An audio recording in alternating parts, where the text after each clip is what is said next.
Welcome to the Vault Excel. Thank you for joining me. I'm about 8 subs shy of 16,000. Share with your friends, family, co-workers. Tell them to tune in to the Vault Excel. This is a 3-part live. Don't know how long it's going to last, but if you want to ride into the wee hours with the queen, let's do this. New update pertaining to the Muirs. Not good information. Not good information. Prayers for the children. This conversation is about Daniel and Kristin Muir, Gypsy Rose, and Taylor Casey. Thank you for your time. Tonight, we're now learning what led police to raid the Logansport property of a former Colts player turned pastor. Right now, Daniel Muir and his wife Kristin are in jail after police found their 14-year-old son safe on their property nearly a week ago. Rich and I is here live in studio tonight with what we've learned from the court documents about the alleged abuse of the boy and perhaps other children in that family. Rich? Right. In court records, Daniel Muir allegedly admits that he, quote, whooped his 14-year-old son for inappropriate behavior. Meantime, his attorney is arguing that the Muirs should not have been denied bail. Police executed a search warrant on this property in Logansport on July 3rd to locate the 14-year-old son of Daniel and Kristin Muir. This is where Daniel is the pastor leader of a religious community. The boy's grandmother had reported alleged abuse at the hands of his father and provided police with a photo of the boy with a black eye and swollen face. Court records say investigators also have a recorded phone conversation between Daniel and a family member where Daniel admits, "I whooped his blank like a grown blank man." Daniel says he punished his son for inappropriate behavior and that if they lived in their religious homeland, the boy would be put to death for his acts. But they can't do that in the United States. For more than 2 weeks, the Muirs would not cooperate with the Department of Child Services investigation, leading to a silver alert and the eventual raid. Police say the boy was found safe and well, along with other Muir children. But 2 boys told investigators they had been whooped by their parents, one even getting a bloody nose from their punishment. Daniel is charged with domestic battery, a misdemeanor. Both parents are charged with obstruction of justice, a low-level felony. The Cass County Circuit Court judge denied bail at the Muirs' initial hearing July 3rd, calling them a flight risk and noting their complete lack of cooperation with investigators. Legal experts say a relatively low bond is standard for these charges. The judge, I think, at the hearing will say, well, I was well within my ability to refuse bail or refuse bond because I determined there was a substantial risk of a flight. Meaning if you are a flight risk, you still get a bond and maybe higher than somebody else who's not a flight risk. But this case, on its face, does not really seem like it should not have a bail or bond in place. Oh, shut up. Now, the judge did set a bond hearing for July 16th, but that will leave the Muirs in jail for almost 2 weeks. Daniel's attorney has filed a motion saying the Muirs being denied bail is unconstitutional. He's asking for a hearing for their release as soon as possible this week. Unconstitutional. How's it unconstitutional? The judge stipulated why they could not have a bond. You all were asked by the state of Indiana and the state police department, Human Services, Department of Human Services and the state police to bring the child forward so they could verify life. You did not comply. So that is why you had a raid on your house. Also, other allegations of abuse of the children. They have now talked to the children. The children have testified that you have beat them with belts, garden hose on their buttocks, on their arms, on their legs. It's not including the initial charge of beating this boy whose eye was black. For you to sit up here on a live stream and tell the world you don't think it's a big deal. He's a child. He fought him like a man. That's not even including the 2 audios of recorded phone calls where he is admitted to beating the boy. And you think the judge should let them walk because of what reason, sir? Then the initial lawyer feels like it's unconstitutional. No, it's not. The judge said why he doesn't want to give these 2 a bond because they wouldn't even show up with the child. Because they knew if they showed up with them, they were going to jail. So how about this? You're in jail. So therefore, the remedy was going to be the same. Checkmate. Anybody listening out there? Hello. The remedy was going to be the same. So not showing up didn't solve anything. That just made it worse for you to get a bond. A bloody nose. A boy child has said he received a bloody nose punishment. What did he do? So it looks like to me, Mr. Muir, your fat face likes hitting children, boy children, beating them up like they're grown men. So now we have to ask, how old was that boy? 5, 6, 7, 8, 9, 10, 11, 12, 13, 14, what? What are we saying? That's your remedy for making someone mind. I'll just beat them up. Why don't you go out here and beat up somebody in the street? We could think of a lot of people out here that could use a good beating. Gee, let me think of some people. Go pick on somebody your own size. Although your son is a tall boy for his age, allegedly, but he's still a child. So whether he's 6'1", 6'7", 5'10", he's still a child, has a child's mind. So we have one child with a bloody nose. What did he do wrong? We have Bryson with a black eye. What did he do wrong? Inappropriate behavior with other children, such as what, sir? Was he sexually assaulting another child, touching, groping them inappropriately? If he was, where did he learn that from? Or he just was experimenting? I don't know. Maybe you should clarify what inappropriate behavior is, because this is how I'm looking at it. You're already wrapped up into this whack-ass religion that you're jumped on board to. Yeah, I'm saying that. You don't like it, that's fine. Just pretend you didn't hear I said it. You all jacked up with this religion. You all are walking around like it's Little House on the Prairie in 2024. Yeah, I said that. I sure did. Little House on the Prairie. This is the black version. No, Angela, that wasn't nice. Well, Angela's not talking. Beverly's in charge tonight. Angela's asleep. We got a modern day black version of Little House on the Prairie going on out here in rural Indiana with the head knocker beating up kids and mommies walking around like Lori Vallow Daybell watching. Yeah, I said that too. And then we want to go to court and talk crazy to the judge. Man, I got kids. Well, you beating your kids is the reason you're here. You can't make this up. Who tells a judge this in court? Man, he talking to the judge like he in the street. Man, I got kids. Man, you been beating your kids. So, man, you going to jail. Man, you ain't got no bond. Man, you can't be around your kids. Next. That's what the judge should have said. Man, get out my courtroom. Next. Now she's crying in court. What are you crying for? You weren't crying when you was watching them beat your kids. Punch your kids, beating up kids, bloody noses. So you basically want to take your kids to what, a plastic surgeon? Because that's where your kids are going to end up if they're not dead. Oh, that's right. I'm sure your religion would tell you to just let the wounds heal on their own. So your kids can walk around here deformed in the face. Well, it probably won't matter because nobody's going to see them any damn way because they probably don't have a social life. That's probably why the children are acting up, acting out. So are the children combative, disobedient? Oh, we've heard that earlier. Oh, I believe she was combative growing up.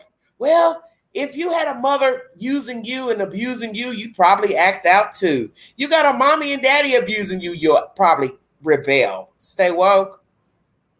Children are going to rebel no matter who's raising them. Par for the course. You were a child, you rebelled. Did you not? Mr. Muir, Kristin, you didn't do anything wrong in your parents' house in their eyes? Of course you did, because you're human.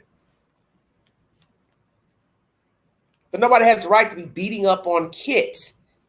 You're a grown man. You've played professional football. You're used to tackling grown men in helmets and pads. These are babies. And whether they're 14, 16, you have no business manhandling these children. And I get it. Children can be combative. They can be disruptive, unruly, but you have got to know when to say, okay, I'm going too far. I could hurt my child despite what he or she has done or said. You're beating these kids like they robbed a bank or murdered another child. That's what it looks like. You walked in and saw a child unaliving another child, so you just start beating your kid.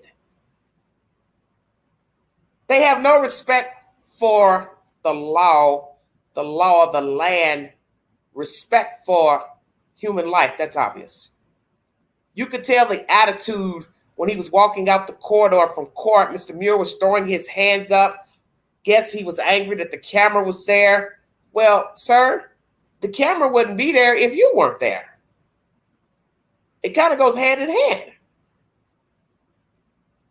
This is what amazes me. Everybody's mad that they're in jail, mad they're in court, mad they can't get out of jail. But you put yourself there so you know you have to own your part in getting there.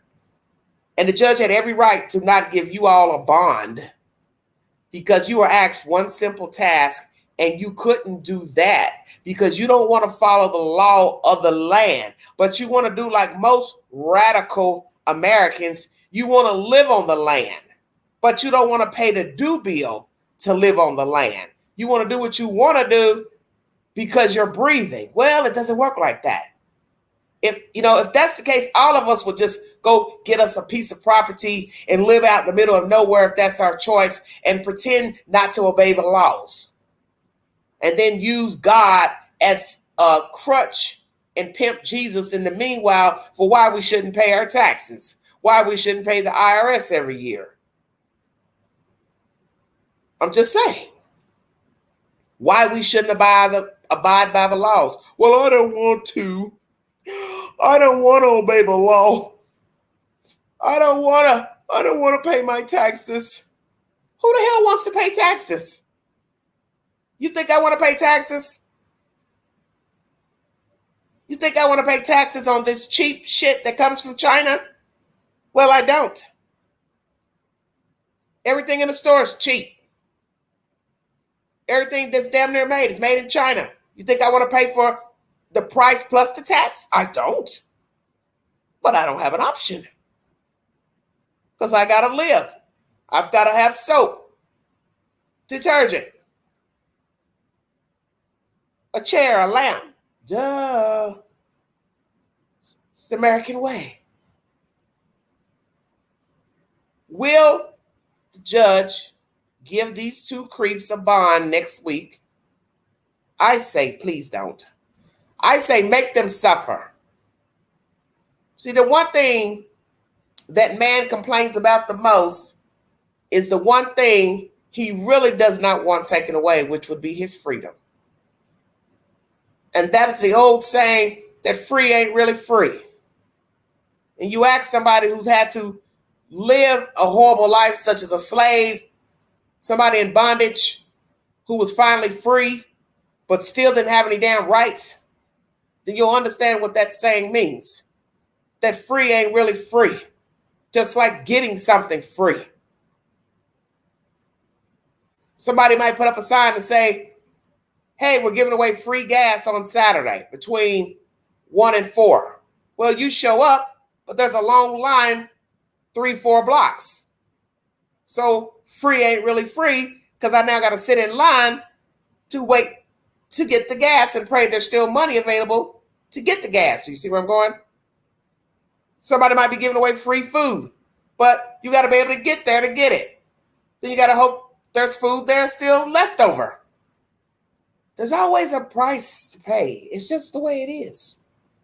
These two are honorary. And I won't doubt that some of these other people that are following this Hebrew Israelites mantra, whatever they're on, they probably have the same jacked up mindset. I don't want to do this. I don't want to do that. I don't want to do what mainstream America's doing. But you didn't mind playing pro football. You didn't mind playing college football. you got a salary for playing pro football. You're going to get a check every month for playing pro football. You ain't giving that up, are you, Mr. Muir? Since you're so displeased with America and Christian values, are you going to give your NFL pension back? I'll wait. If they offer you medical, you're going to give that back? Hell no. And since you all are in the natural business and simpler living, why don't you take those nice cars and trucks and give them back to the dealer and go buy you a horse and a buggy and do what the Amish do, since we want to be simple living, and forfeit your cell phones. Come on with it, Queen. They ain't ready for that. Forfeit your cell phones, forfeit your central heat and air, forfeit your electricity, gas, and water, if you have it. Hell, let's go all the way with it. Forfeit your toilets, your sinks, your bathtubs. Let's just go all the way back in history. You want to live off the land? You want to have a garden and have fresh fruit and vegetables? Well, guess what?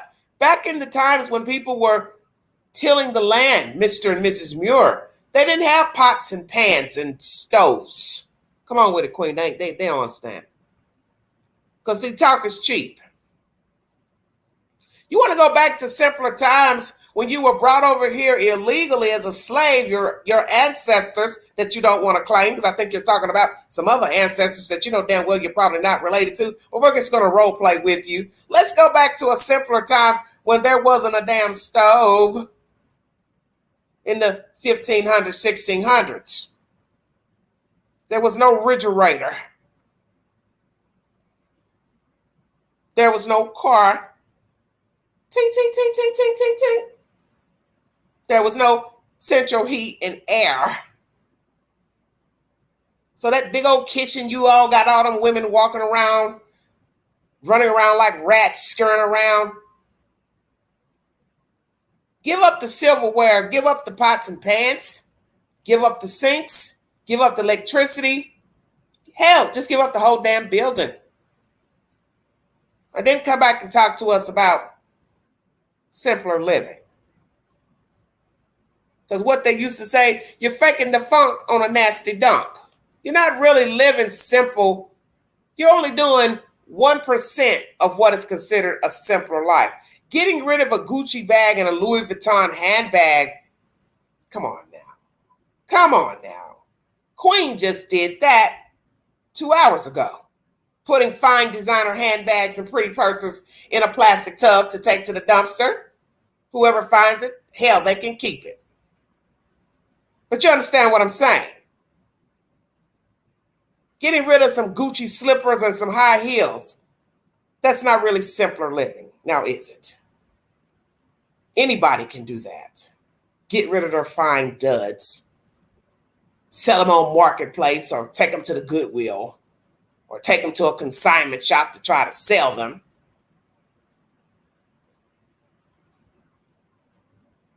There's nothing wrong with wanting to have less, spend less. There's nothing wrong with that. I'm sure there are some actual millionaires who do live less than most millionaires. But you can best believe that millionaire wants central heat and air. He wants a refrigerator. It don't matter if ain't nothing in there but 2 oranges and an apple. He wants that refrigerator working. He wants a tub. He wants a shower. Say it again. He wants a shower. He wants his smart car, his Tesla, or his big boy Mercedes. Take your pick. So just stop perpetrating like you're trying to go back to the Wild Wild West days, early civilization. Just stop it. You don't need a bond. You don't need to have any contact with your children. I don't think you should ever get your children back, because now we have more children saying they've been beat up by you. Obviously, the mothers are watching this nonsense go on. How is a judge going to make a decision to send some children back? Because he or she already knows, I send these kids back, we're going to probably hear that some of them or one of them is missing. Because if they can hide the child out, not comply and bring the child in, they could just as easily kill the child and hide the child. Because you could tell the nasty attitude from court. Oh, it was so obvious. There's no respect for the judicial process. But that's expected because they don't have respect for life. So why would they respect the laws of the land when they don't respect the children? A man is up here bedding different women on the plantation, knowing it's a sin, it's adultery. But yet he wants to quote, I'm a Hebrew Israelite and I can have many wives. Well, good. When you stand before God on your judgment day, you can tell God why you thought it was okay to have you 3 wives. And maybe God will let them stand in the background and pretend they're the choir girls and they can hum and sing Kumbaya why this was such a great idea. And everybody can root for you why they think you should go to heaven. Now, Angela's asleep. It's ridiculous. When they go to court next week, I will bring you an update pertaining to if these two will get a bond, contact order, no contact order, if it'll be lifted, and what will be next for these 2 heathens. Mr. Dow, he's still making videos. The other pastor that's down here where the Queen is, Tennessee. He's a typical YouTuber. He's on like Donkey Kong. He just go live, because he don't have no respect for people either. He's another joker. Mr. I got up teen wives, talk junk, talk smack, potty mouth for a pastor. Just a joke. But as they say, what you're willing to tolerate. Who's next? Gypsy Rose. 3-part live. Gypsy Rose says she's 11 weeks pregnant. She has her own YouTube channel. And you will hear from the horse's mouth. Thank you for joining me.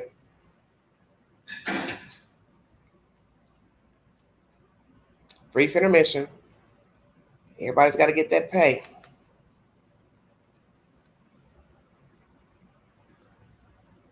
Hi, everybody. So I know the rumors have been flying around for quite some time now, and I'm happy to announce that I am 11 weeks pregnant. Ken and I are expecting our very first child come January of 2025. We're both very excited. This was not planned at all. It was completely unexpected, but we're both very excited to take on this new journey of parenthood. I have already experienced the symptoms. Before I let Gypsy Rose finish, Gypsy Rose, where are you filming this video from? I'm curious. Are you filming this from your own home? Airbnb? Your parents' house? Where are you filming this? Number 1. Is it Ken Urker's baby? Number 2. Oh my goodness. Oh, I'm losing train of thought. Oh, where was I? I've got head trauma from earlier. I ain't lying. Is this Ken's baby? Because you left Ryan in March, allegedly. Allegedly. You hooked up with this fella because you'd already been talking to him, right? That's why you and Ryan weren't getting along. Now you're pregnant, almost 3 months. Because we got at least 4 weeks in a month. Is this Ken's baby? Where are you living? Where are you filming this from? This video. And what is Ryan going to say? Well, he now give us commentary pertaining to hearing that his wife is pregnant by another man. Lord have mercy. Oh, I know what I wanted to say. It wasn't planned. It wasn't planned. Well, you didn't wear a condom. Your lover didn't put a condom over his head. And you didn't go get birth control. Why not? You're all over the place. You just got out of penitentiary, for God's sake. You're all over the place. A couple months back, you wanted a dog. Angela, stop it. Angela, sleep. I'm sorry. Jesus, help me. I'm drowning up here. A couple months ago, you wanted a dog. So we done went from a puppy to a whole baby. Is somebody out there listening? Put a 1 in the chat if you are really listening to the queen. Because this is ridiculous. You were just on some, look, I'm going to say love and hip hop. Love and lock up after life, whatever. Arguing about a damn puppy. You ran outside and sat in the cold on a balcony. And you done went from arguing about a puppy, mad because of the way Ryan was talking to you, rumors he's possessive, run to your parents' house, hook up with this man, seen going to the Dollar General. Now you got other pictures floating around and you already with child. Did I repeat that in order? Thank you. First learned that I was pregnant, the first thing that I noticed was the cravings. So I craved orange juice. Orange juice was not something that I craved on a daily basis before. So when I started craving orange juice, I'm like, okay, well, guess I just want orange juice. I didn't think anything of it. I'm Whitney Kent. Sorry about that brief intermission. I forgot they got commercials in here. She craved orange juice more than normal. Well, guess you need an orange tree. Maybe you should move to Florida. For a free consult. So that was one thing. Oh my God. And the next thing that I noticed was Myri, the please. hunger, an insatiable hunger to just eat everything. So I really went on a binge and just started eating everything. And then, of course, I missed my period.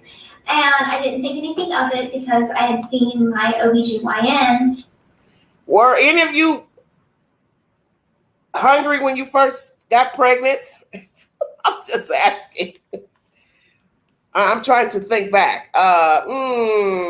Most women get hungry later on. I mean, most women have morning sickness, so they don't crave food. Not barely 3 months in.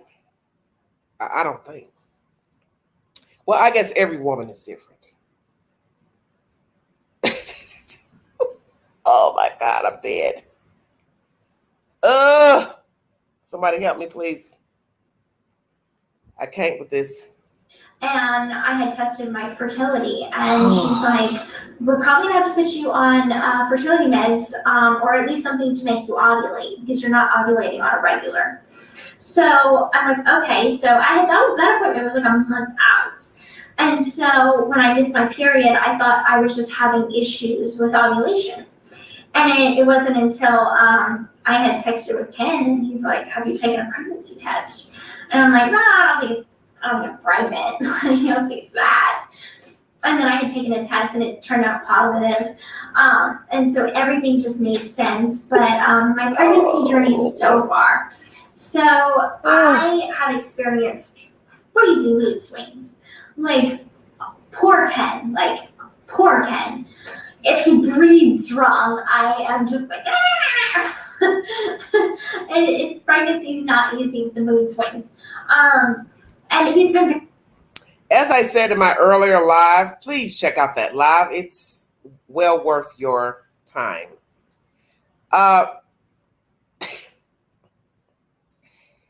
Oh, Jesus. What is this girl's name? Gypsy. I'm quite disoriented. Don't ask me why. I think it's just, I'm so fed up. I'm just so fed up with these stories. I can't even focus on the content or their names. That's just how far removed I am. I especially after yesterday's live. We'll talk about that a little bit later. I can't do this. I need a life preserver. Gypsy, what are you going to do when you're about 5-6 months in? Let's say 6, 7, when you're heavier, your baby is heavier, your feet are swelling, hands swelling, face swole, face fat. Your nose probably won't look as good to you. It'll be fatter. Oh, nobody told you that? Darn. So all this moaning you're doing in not even 3 months, honey, you've seen nothing. You better pray that you don't have to be on bed rest near your 8th month. Get any type of infection or get sick and you need meds and can't take meds. Walking around sweaty. There's a lot more that you're going to experience than craving orange juice. Trust me. Got a t-shirt already. Very gracious about it. He's been very forgiving about it, but good Lord. We were driving in the car the other day, and this is before I got my hair done, so I did still have brown hair at this time. But I was listening to music, and a song came on the radio, and I just started crying. And I'm like, why am I crying right now? Like, oh my God, this song has never made me so emotional. And it was Let It Go or Let Her Go or something by Passenger.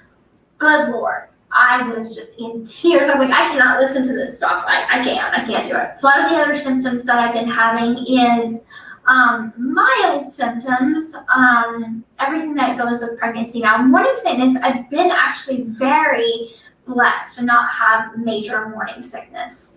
That's been amazing. So far, pregnancy has been a breeze as far as symptoms. I find like the tiredness is starting to wear off a little bit.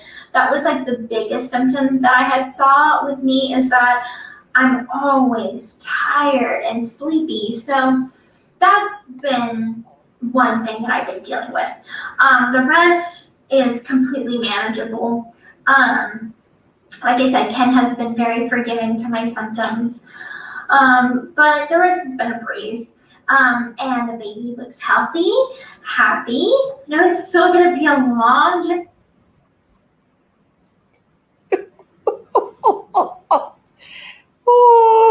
As I said in the earlier live, how does a baby look happy? Somebody help Queen understand. How do you look into the womb and say to yourself, this baby looks happy?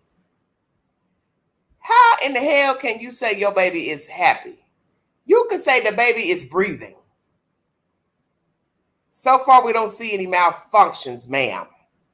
But you cannot say your baby is happy. I'm just saying. Lord have mercy, I'm dead. Angela's asleep. I'm sorry. Journey ahead, but I'm up for it. I know that there are going to be people that feel like I'm not ready to be a mother. I don't. And I don't know if anyone's really ready to become a mother. I don't know anybody that said, okay, I'm ready, I'm doing this, you know. I think in my experience. What experience? You just got free in December. Who you been talking to? I'm sorry. I'm trying to be serious. Who has she been talking to say in their experience, my experience? Honey, you just got free in December. What are you talking about? You just got free. So who have you been speaking to that said, I wasn't prepared to get pregnant. I wasn't prepared to have a child. You've been incarcerated for 7 years. You were in bondage before those 7 years with Dee Dee Blanchard. So I'm going to ask you, who have you been talking to that gave you this conversation? Oh, I wasn't ready for motherhood. Who you been talking to?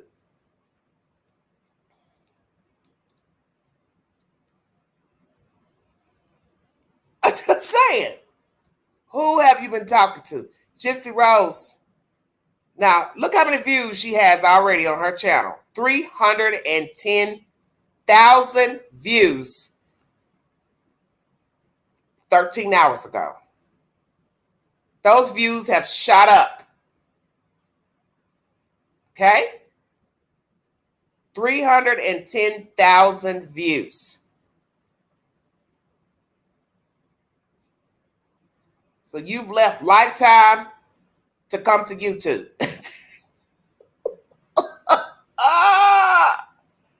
Ooh, I can't say.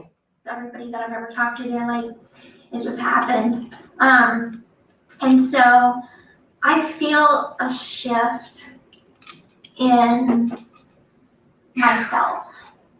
When I found out that I was pregnant, oh, brief intermission. Oh, Lord, help me. Ashley, please. I'm trying to hold my composure. that I was pregnant,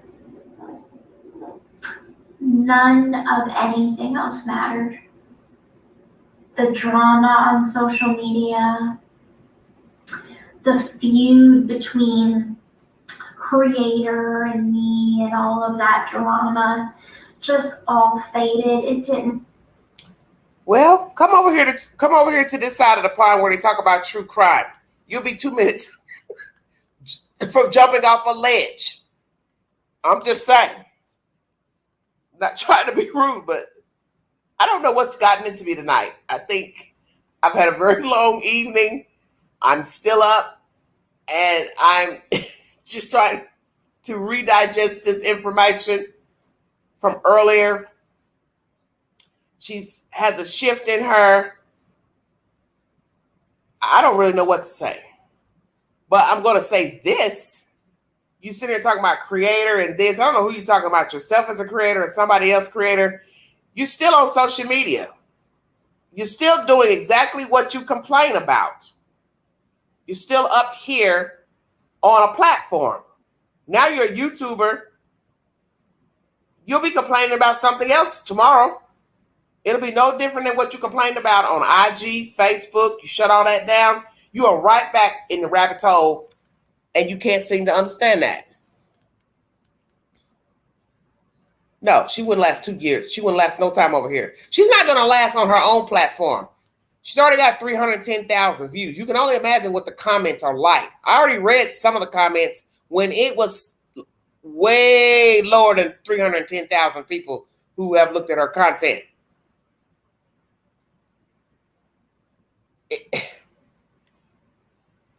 To talk about the drama on social media is ridiculous because you're participating in the drama.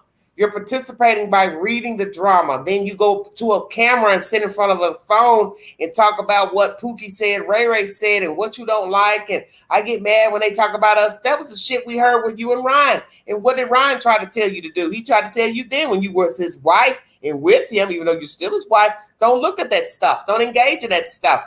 Anybody knows that. I don't care who you are. Whether you're Oprah Winfrey or you're Mike Tyson or you're whoever. Common sense will tell you, don't read that stuff.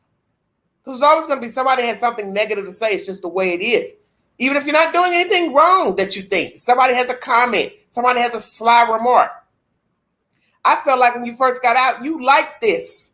You fed right into it. You didn't have to go to social media when you first got out. You didn't have to open up a Facebook page, IG. You sure as hell didn't have to come over here to YouTube. So if you didn't have thick skin for IG and Facebook, you are going to be shredded. over here. Tell you that now. You thought life was cruel over there? Oh, honey. Oh, honey, honey, honey, honey. YouTube is its own demon. Because in the end, it's the same vile folks that go to go to Old Navy. I believe I'm sleepy. They go to Old Navy, then they come to YouTube. So Facebook, IG, it's all the same thing. I can't with this nonsense. Doesn't matter anymore. All that matters is making sure that I'm healthy, the baby's healthy, my relationship with Ken is healthy, and we are moving forward in a positive way. It's an amazing feeling when your whole world shifts.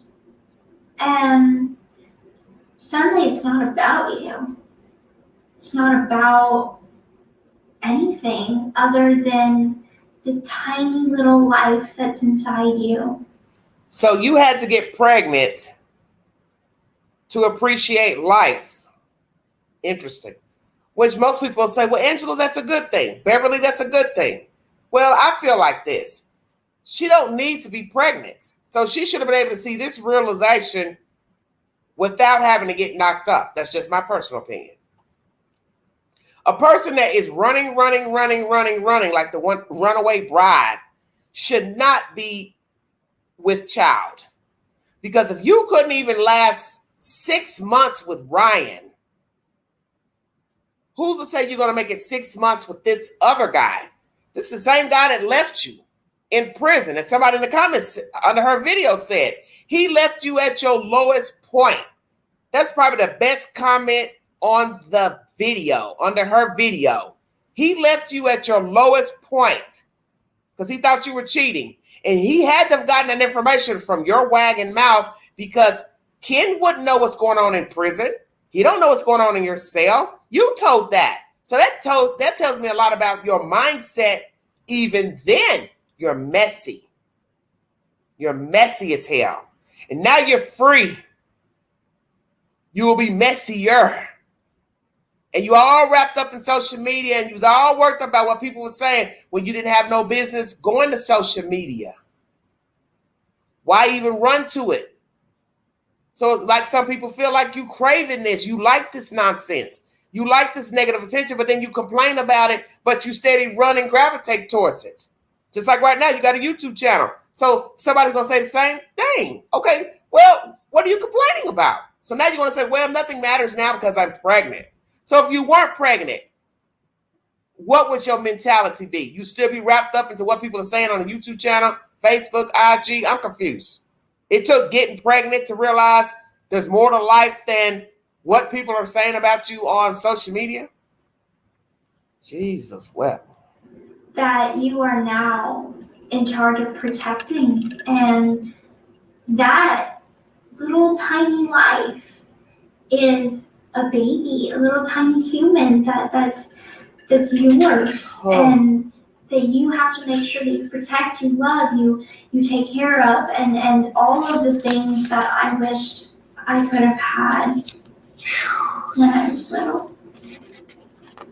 Here we go. Here I'm getting emotional. I'm sorry. All the things that I wanted in a mother, I want to give to this baby. Knowing that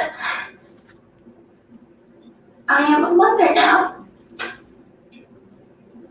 and I'm happy, and I just want to be a good mother for my child. I want to be everything my mother wasn't. Ken and I had a wonderful talk about the future for him and I, and we both agreed that we both grew up in broken homes. I grew up without a father pretty much, and he grew up in a family where, his parents got divorced And I think we both agree that neither one of us. Well, I have to stop you there, Gypsy Rose. You grew up in a broken home because your mother was mentally ill and she kept you from your father. Because at one point in your conversation pertaining to your life, you ended up talking to your father down the road. So Dee Dee kept you away because she was living a life of fraud. That's not your father's fault. And I don't know that he's ever said that he denied you as his child. He didn't know where you were. You all moved to an entirely different state. So if your mother cut him off for whatever sick reason, perverted reason, she was mad at him, whatever was going on with Dee Dee, that has nothing to do with you naturally. And if the father hadn't done anything to her perverse or abusive, that was Dee Dee's doing. And then Dee Dee moved you around from place to place because she was committing fraud and abusing you and using you as a way to get money, gifts, so on and so forth, attention. That's not your fault, of course, and that's not your father's fault. So to sit here on a live stream and say you came from a broken home, you really can't say that if your mother deliberately kept you from your father. Now, see, this is where one would say this is a form of manipulation, what you're saying here on your live stream. So see, this is what I keep talking about. People don't like people saying things about what they do and say, but you're putting this nonsense out into the universe, and I don't think that's a fair shake to your father if indeed he was trying to keep in contact with you and find you. If he couldn't find you, how is it that it's his fault about you being in a broken home? That's not fair to say. That's not fair to say. Matter of fact, it's not right. It's fucked up. It's real fucked up.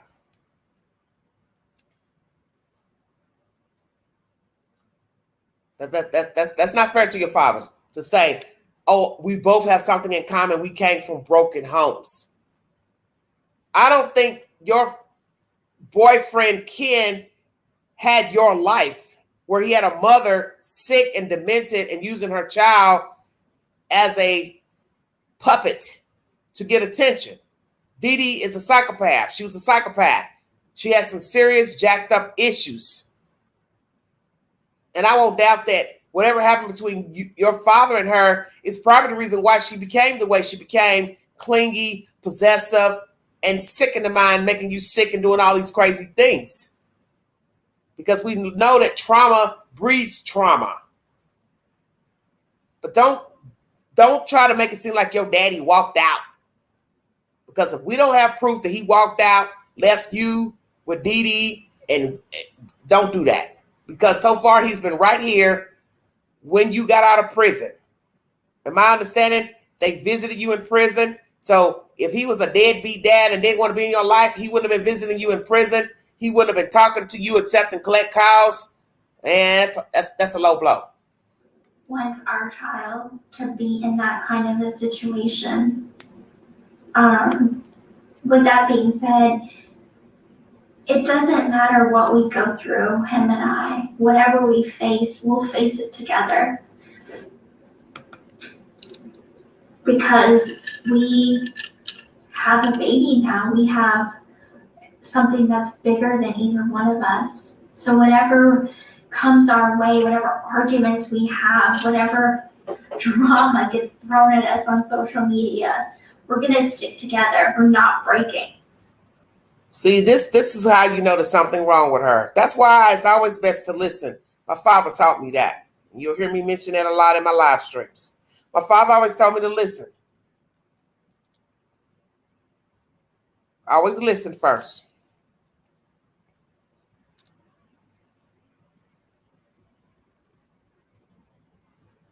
Oh,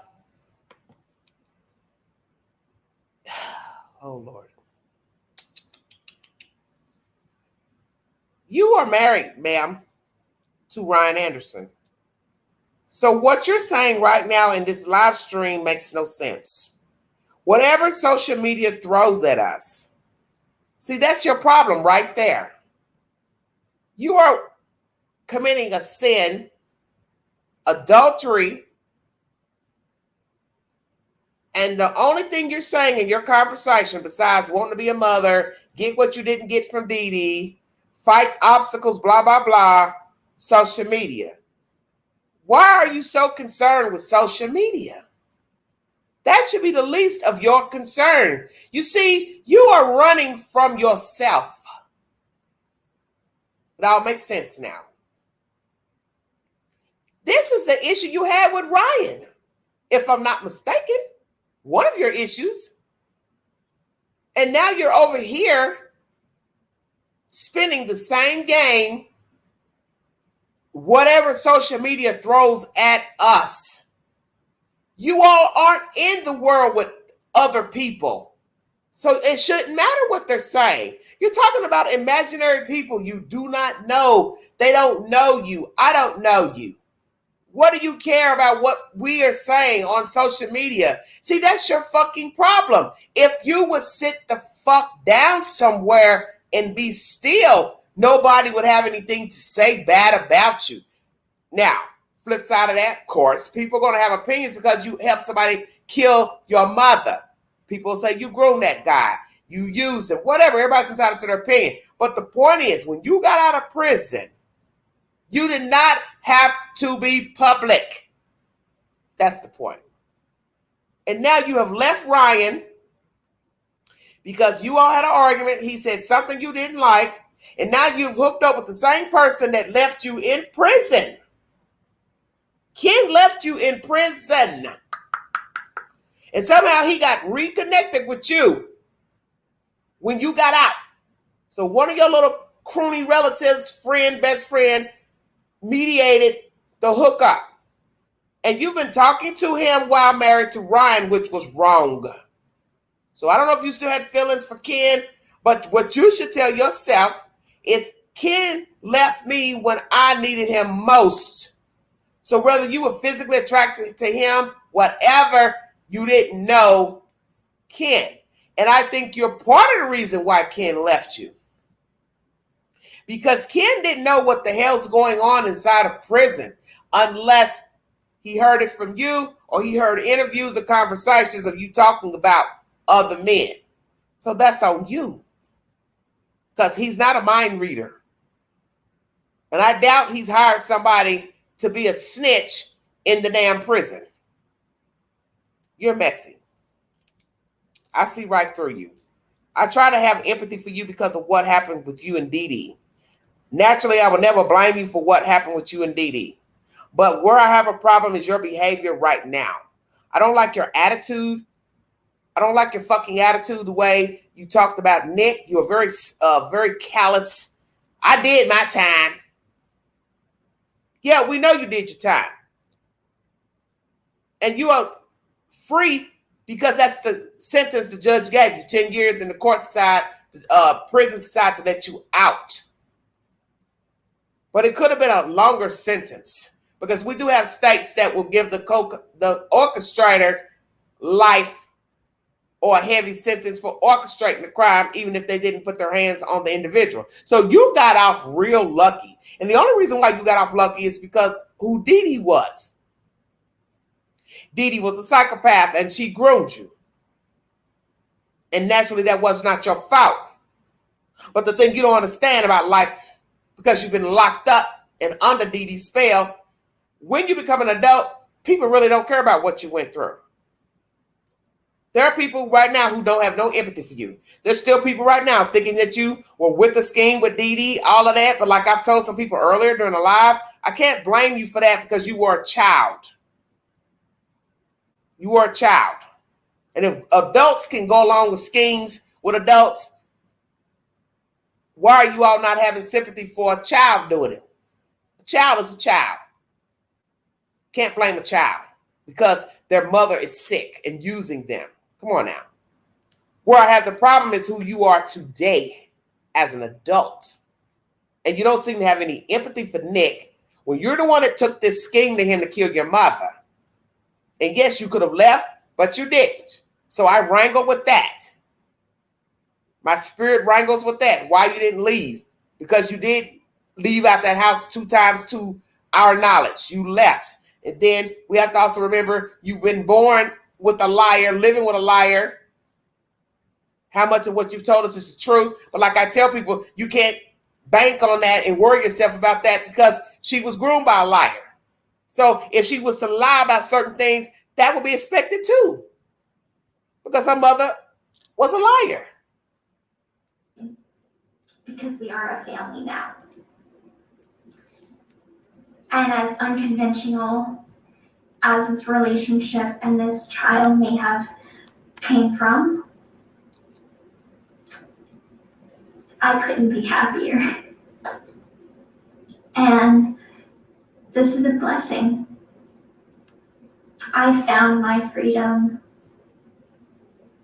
in a way that I never expected. And I'm okay with that. Everything that has ever happened to me in my life suddenly doesn't matter. Because it all led me to be who I am today. And it all led me to this moment right here, right now. And that's a blessing. To say that I made it. That's a success story. That's a success story. Well, I'm going to say this. God is good and all the time good. And he puts us in certain situations and circumstances for whatever reason. And it doesn't have to make sense. It doesn't have to be right.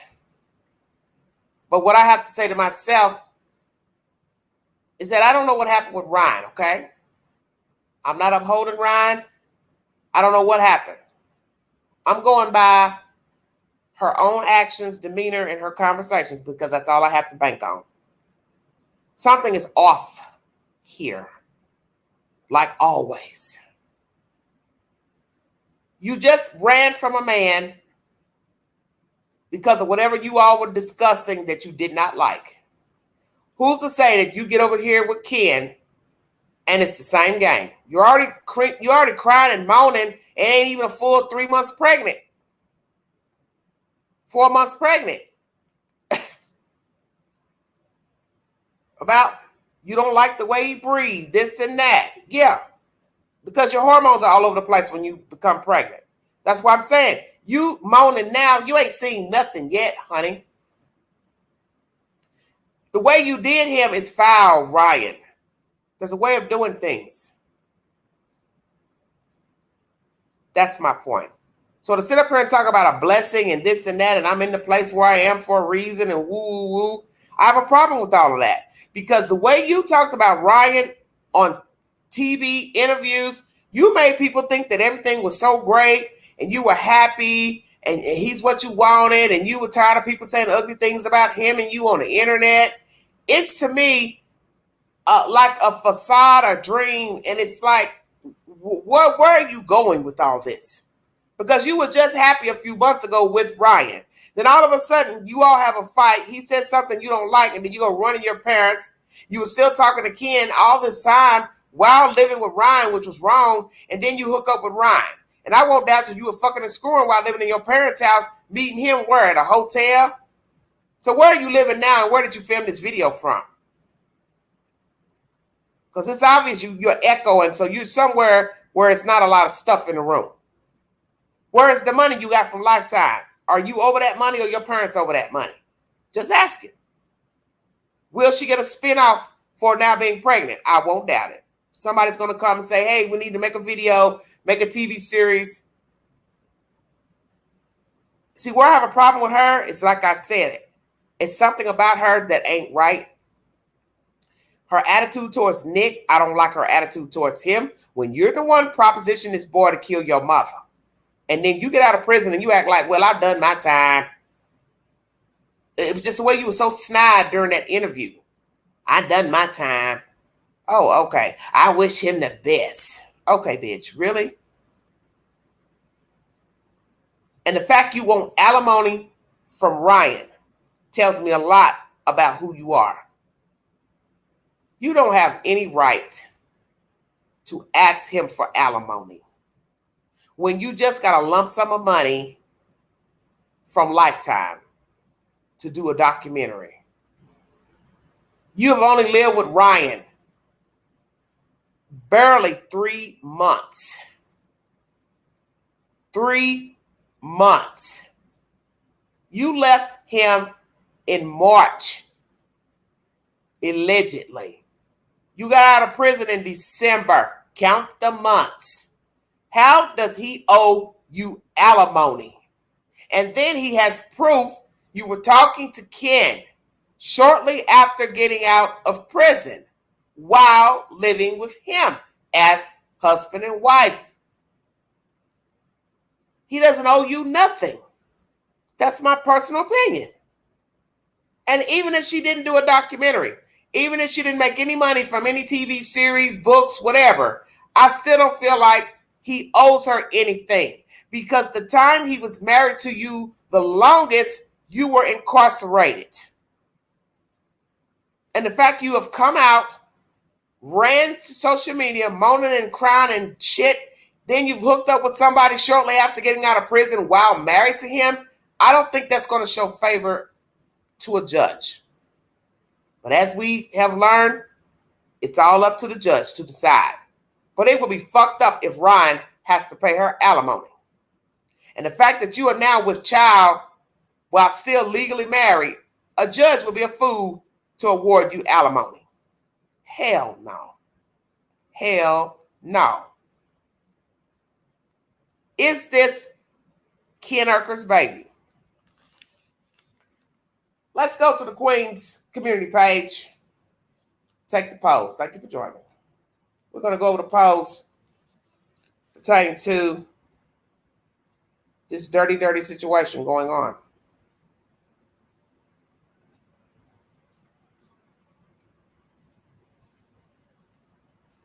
If you think Gypsy Rose should be locked up, what is the recommended sentence? 10 to 20 years. 35%. 25 to life with possibility of parole, 19%. 25 mandatory, 15%. 35 years mandatory, 4%. Life, no chance of parole, 27%. So most of you think she should have got 10 to 20 years and or life, no chance of parole. Repeat question. Should Gypsy Rose still be incarcerated? 73% yes. 18% no. 9% not sure. Did Gypsy Rose ever love or care for Nick? That's the guy who unalived her mother. 7% yes. 76% no. Wow. Not sure. 17% out of 58 votes. Would Ken Urker have contacted Gypsy Rose if she had not been released from prison? 8% yes. 68% no. 25% not sure. Has Ken Urker been pining over Gypsy Rose for years and decided to reach out since she was paroled? 30% yes. 41% no. 30% not sure. Kind of close there. Did Ken Urker reach out to Gypsy Rose's family in an attempt to use Gypsy for financial gain? 83% yes. 3% no. 14% not sure. Although Gypsy Rose did not physically kill her mom, can she be a good mother? 14% yes, 52% no, 33% not sure. 4 comments. Most people parent the way they were parented. That's scary in her case. The Queen replied, if you minus the murder, I doubt that most people repeat their upbringing in raising their own kids. Somebody says, Queen, I followed you a long time, but I'm out. I am probably taking your reply wrong, but it seemed a bit snarky and frankly rude. And I disagree with your point, but okay. Different opinions make life interesting if we can address each other with respect and polite behavior. My opinion is not an uneducated comment, but okay. We are looking at 2 weeks with no power, no running water, no stores open to restock basic supplies, etc. And it's hotter than haze here in Texas after the storm. I needed a distraction and came to YouTube since I finally had service to do so. So that being said, I'm going to show myself out and wish you the best in everything you do. I've enjoyed my time here on your channel. Everly, whatever you got going on in Texas, that ain't got nothing to do with me or what the hell's going on with her.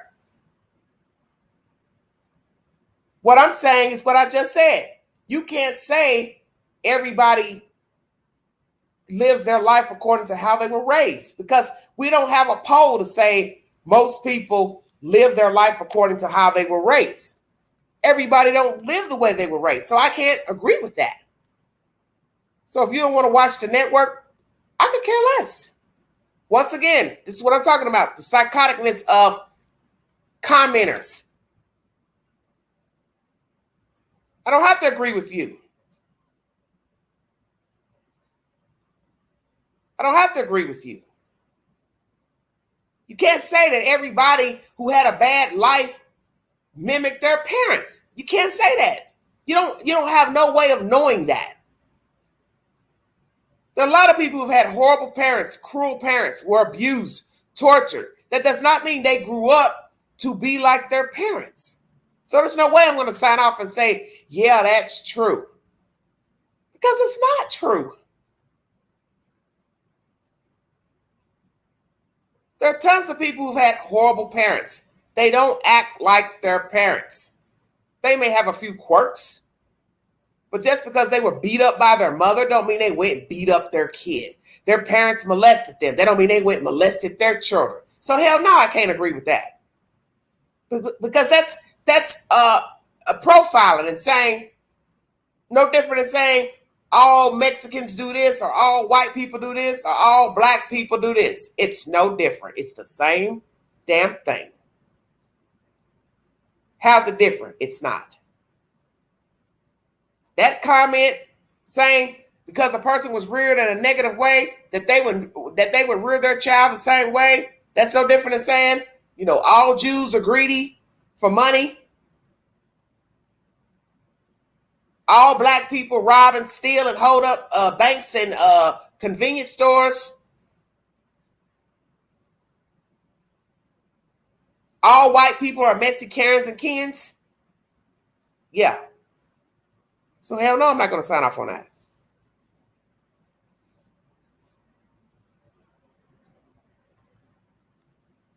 Because that's a biased statement to even say that. To say everybody acts like their parents or do stuff their parents did.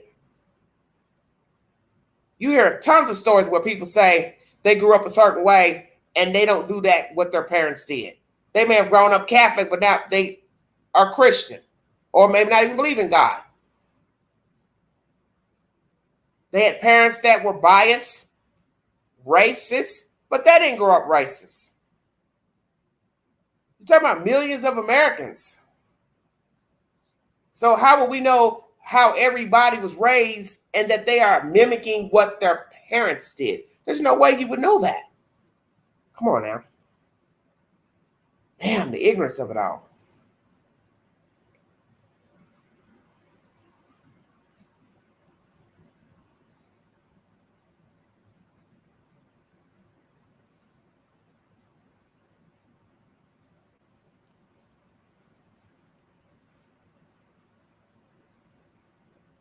Once again, I asked you all about, can she be a good mother, although she didn't kill her mom? 14% yes, 53% no, 33% not sure.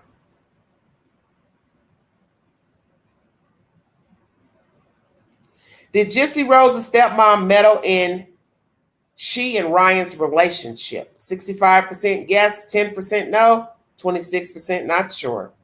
Is Gypsy Rose's stepmom a good role model? 17% yes, 63% no, 20% not sure. Did Gypsy Rose use groom Nick to kill her mother from their initial contact on the internet? 84% believes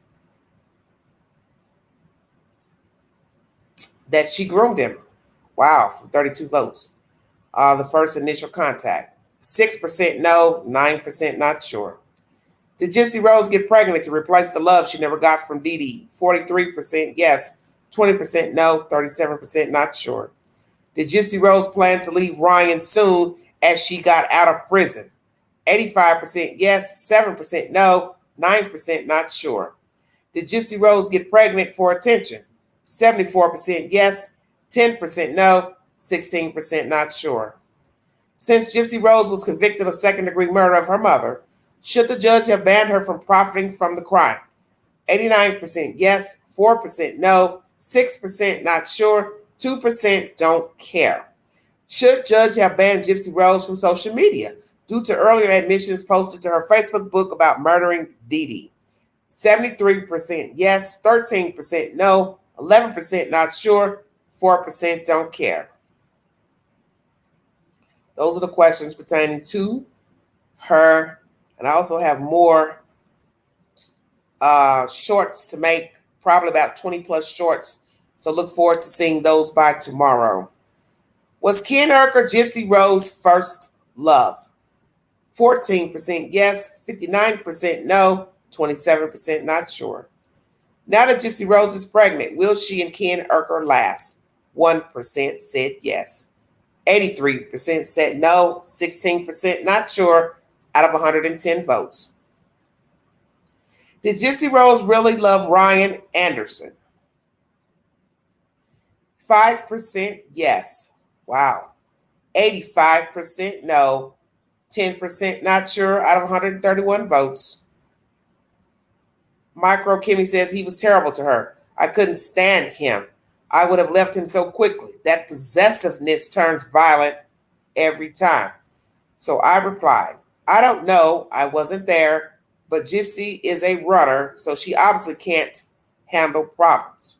So what you always have to remember about a story is that you're getting two sides of the truth. Two sides of a story and what is the truth.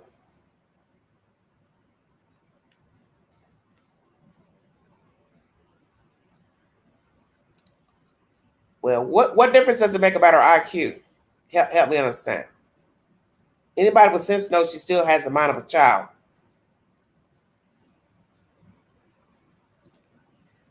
Very interesting. You all think 85% don't believe she really loved Ryan. Wow. Should judge give Gypsy Rose alimony payments from Ryan Anderson? Yes, 1%. No, 91%. Not sure, 3%. Don't care, 6%. Should Gypsy Rose profit from murder of her mother? 1% yes, 94% no. Not sure, 2%. Don't care, 3%. 125 votes. Morticia replies, imagine going through what she went through at the hands of her sick, demented mother. I can't judge her. I replied, well, some disagree. Shelby says, I go with all the above, laugh out loud. I have big issues with this case, unfortunately. I replied, tell me why. You should have been in today's live on Gypsy Rose. Pretty good if you minus the combative panel guests. Shelby replied, well, it's hard to explain in a text chat. Well, hell, everybody else does. Shelby also replied, I missed the chat today. I'm having plumbing issues, blah, blah, blah. Okay. She also replied before that, I think maybe a book or documentary on the abuse experience because it was very different. But again, I don't want to see a killer prophet. I also think she could have walked out that door and just left her mother. She was a teen at the time. She wasn't a tiny child. It was premeditated. I understand where it came from. But now she does some time and she's like a celebrity. And it just doesn't sit right with me if any of that makes any sense. Laugh out loud. I replied back, I get it. Trust and believe me, if and when she does something outrageous, criminal, God forbid, her supporters will shred her to pieces. Shelby replies back to the queen. Laugh out loud. It's just one of those cases. The next person replied, no, if you're guilty of a crime, you shouldn't be allowed to profit at all. Sadly, people make Gypsy look like a victim, but she convinced someone to take her own mother's life. She may not have gotten her hands dirty, but she helped by giving the guy ideas. And I replied, it's a hideous crime indeed.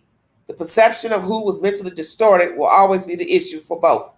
My issue with Gypsy is if she has empathy for others now because she may not, and this will be her downfall as a mother and lover.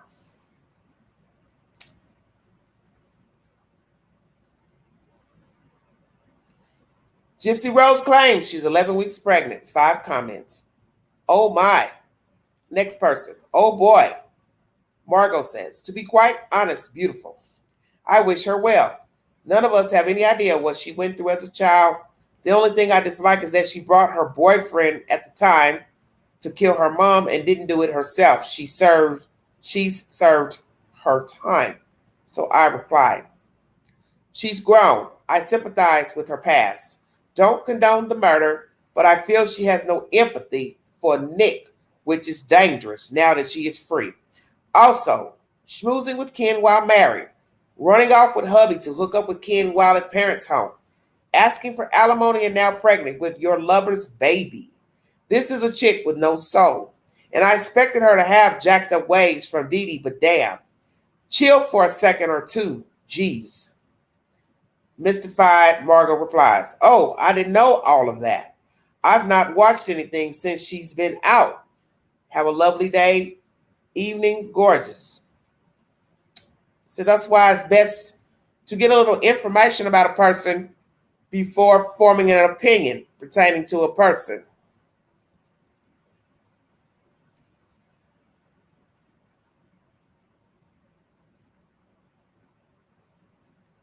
Please check out the YouTube queue for my uploads pertaining to this case. As for the Muirs, I mentioned to you what he said in court to the judge. Man, I've got kids, which to me was a disrespect to the children because he and his wife don't have any respect for the children. Somebody replied, Ginger Snap, does he think the judge don't know this? And I replied, he was being a smartass. As you see, it didn't work, nor wifey crying in court. She cried in court because she wanted an ankle monitor and she's nursing an 8-month-old baby. Somebody replies, she is under her husband's control and has no backbone. She has also been brainwashed as well. And I said, but what if she isn't brainwashed? They've been together since 2009 and only in this church only roughly 4 years. They have history together. Just saying. Has Daniel received karma for the abuse of Bryson?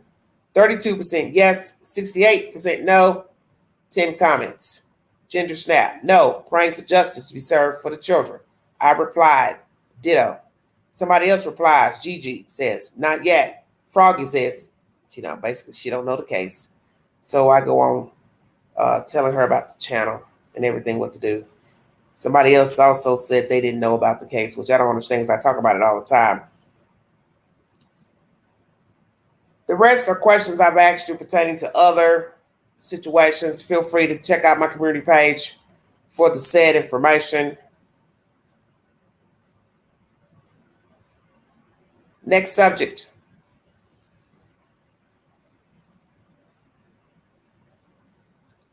Taylor Casey. Thank you for your time. 3-part live. Daniel and Kristin Muir still in jail. Court appointment next, July 16th. Gypsy Rose, 11 weeks pregnant, claims the baby is by Mr. Ken Urker. Where is Ryan? What will Ryan have to say in response to this pregnancy? Will he finally divorce her? Will a judge issue him to pay alimony payments, which I hope he don't? Who is Gypsy Rose, quite frankly? As I said before, I don't condone what she did to her mother. I don't condone what Dee Dee did to her. I do believe she was brainwashed for a very long time. I expect her to have some ways of Dee Dee as far as being a manipulator, a hustler, because that's all she knows. She will have to have her mind reconditioned. So that will require therapy, intense therapy. Also, I believe God needs to be in her life because I know through God, all things are possible. But if she doesn't have a good therapist, she doesn't have therapy, she doesn't have she don't go to church, she ain't trying to find God, she will probably be doomed. Because as I said, she's already ran from a marriage. And in the end, we do not know what happened between she and Ryan. I can't say Ryan was possessive because that's her version. That's her version to him. So I don't know what he didn't do. But what I do know is if you ran from him in less than 3 months, you would do the same with Ken. That's my point. And it will be even worse now because she will have a baby. So it's not like running and there are no children involved. You now will have a child. So that's totally different. And that's my take on that. And I don't think she has much empathy for people. But as I said, that's expected because of who raised her. So it's just like anything. People are really who they are a lot of times because, yes, how they were raised. They take quirks from the people that raised them, you know, all types of things. But not everybody. Can't say everybody acts like their mom, their dad. We all can get little quirks from our parents, but they may be an abuser or nasty. That don't mean we go out here and do the same thing. Because each situation is different. Just saying. Next commentary, the last subject matter of the hour is Taylor Casey. This is a very diabolical case coming out of the Bahamas. Don't really know where this case is going. It's a very baffling case. Oh, Lord have mercy. I just don't see an end in sight, I swear.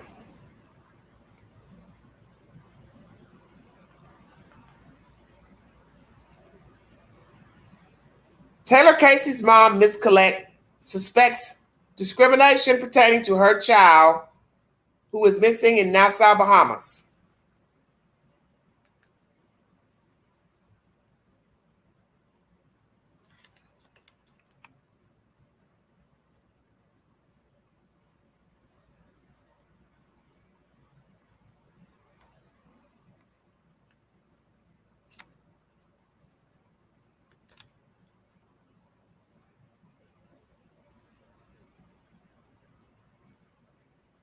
Performance ability. So, Sorry about that. It's been I've been home over a week and a half and haven't heard not one word from them. yeah, I don't think I've ever heard of such a thing. I would like, normally with these cases we cover in the U.S., the detective would, again, at least even if they don't have that update, be reaching out, trying to provide some comfort. I mean, do you have any idea why, Colette, why they would suddenly just almost be ghosting you? Well, my idea is really saddens me. When I think about it, I'm like, why wouldn't I hear from them? This is my child. I feel like my child had 2 strikes against her when she went over there to that yoga retreat. And one was that she's Black, and the other is that she's transgender. And that disturbs me. Did you did you get a feeling that you weren't being taken seriously, or that the case wasn't being respectfully handled while you were there? Yes, I got that feeling most of the time. When we're in a room with 18 corporals, lieutenants, superintendents, just a lot of people, and just a lot of people to deal with and talk to. I didn't understand why does it take these many people? I'm here to find out what happened to my child. My child is missing. Get on the case. Yeah, it's interesting to hear you say that, because when I was there and they had the press conference, the police made a point of saying that you seemed pleased with their investigation. And I can see how they're saying that, because my mother taught me manners to say please and thank you. And yes, I was saying to them, thank you for what you're doing, and please, and saying please. I was very polite. They took it's a mistake if they took my politeness for being pleased. I was not pleased at all with the investigation. Yeah, and I can understand why. Emily, the ashram's email to the family, which you read part of it, says the facts gathered by the police and the family indicate Taylor left voluntarily with the intent to return. Is there any reason that you can come up with that she would have, I would have left voluntarily? And I've been there, so I'm envisioning it. I mean, it's not an easy place to just leave. It's an island, so it's hard to imagine how she would even do that. But I mean, what do you make of the ashram, coming up with that conclusion? Right. In my opinion, that's a really convenient story for them. I mean, let's be Intent to real, return. you know, Taylor Interesting. spent thousands of dollars to be there. She wanted the skills and the peace and the wealth offered by the teacher training. For them to say that the evidence points to Taylor having left of her own volition, I think they want us to accept that so that they can just turn their hands up and go about business as usual. But everything that we've been told does not point to Taylor having left of her own volition.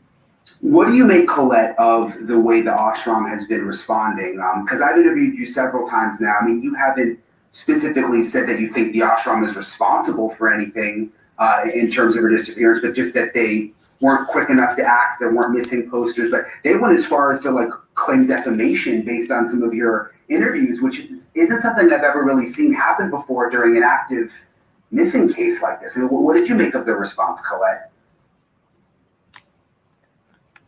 It's not true. It's not defamation.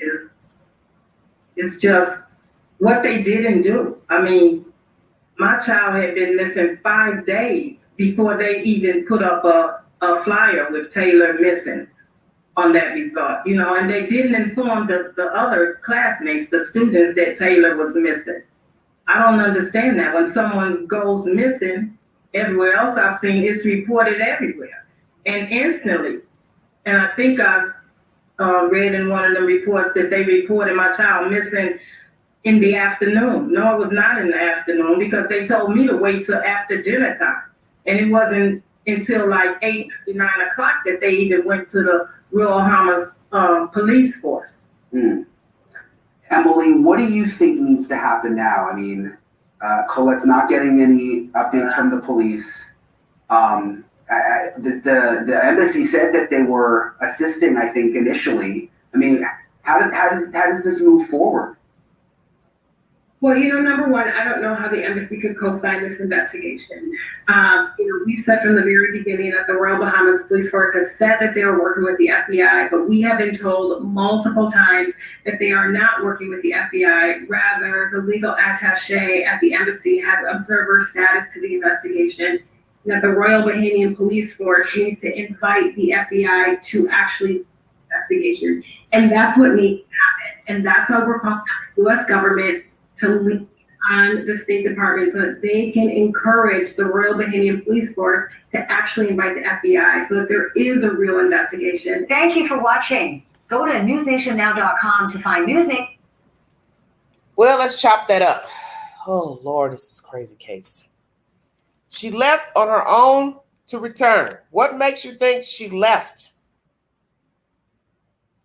You'd have to have video footage to show her walking off, but then that doesn't make any sense either because you're now saying you're a mind reader.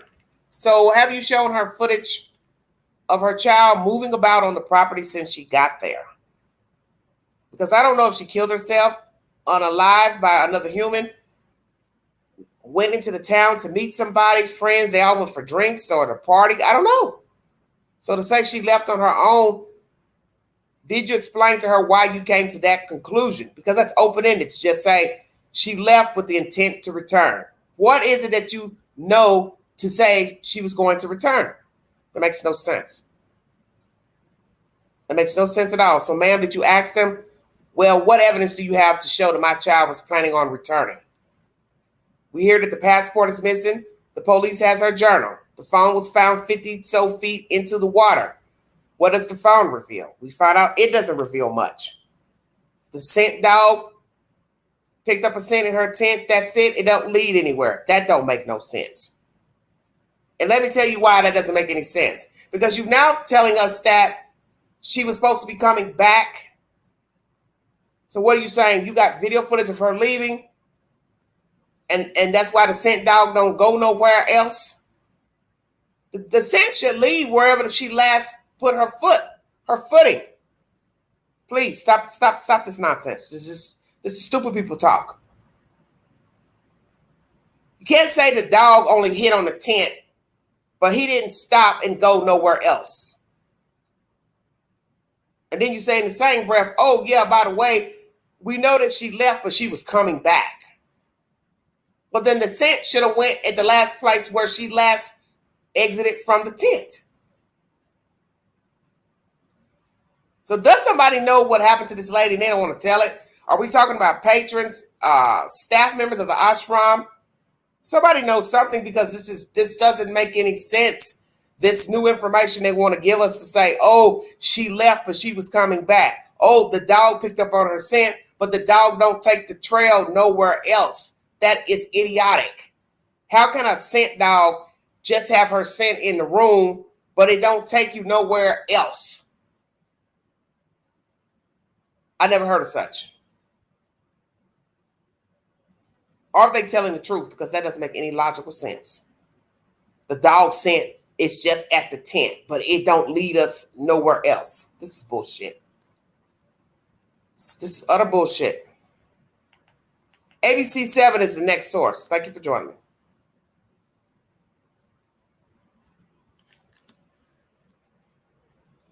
Hello, Misty.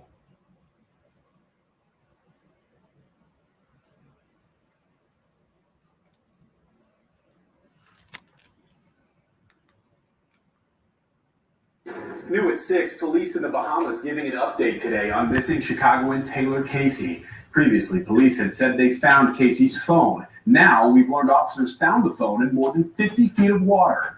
Both Bahamian and U.S. authorities are struggling to access information from that phone. Casey was last seen June 19th. She was in the Bahamas for a yoga retreat. Police also saying today that canines picked up on a scent from the yoga tent during their search, but it ultimately did not lead to anything. Watch the news on ABC7 Chicago. The news station I grew up on, ABC7. I don't understand what you're saying. So I can see how Miss Colette has an ill perception of everybody involved. She does not feel like she's gotten correct answers, truthful answers from the ashram patrons. The woman who worked there, Hannah, who was teaching a class, refused to come out and speak to her when she touched down, which is very suspicious. We've got all these different versions of different men being seen with walkie-talkies, one being near the tent. And now you're going to say, well, we found her phone, but we can't get no information. Oh, God. Well, give it over to somebody who can get the information. FBI has to be invited. State Department, are you investigating or not? How did the phone get in the water? Obviously, people can get up and walk around randomly around the property, because if we're going to believe these different people's versions, that one lady was talking to a guy that showed up and then she went her way, he walked on the property, then that means people have access to just walk around. So then you got to ask yourself, can somebody just walk up to the tent, unzip the tent, stay woke? Why does the scent dog only hit on the tent and nowhere else? Well, then where is she then? None of this makes any sense. Mother said there were no posters of her child on the wall, on the missing wall. Why not? Ashram took 7 days to notify the people at the damn place that somebody was missing. They waited 5 days before posting to Facebook somebody was missing. But yet, nobody can understand why this lady is in her feelings about her damn child. Then she finally admits to us yesterday or day before her child's transgender, which that's crazy. All you had to do was tell the truth. Because as I said before in my live stream, when I put this story together in my head, I knew something wasn't right, because too many men were making comments under the videos that this was a man.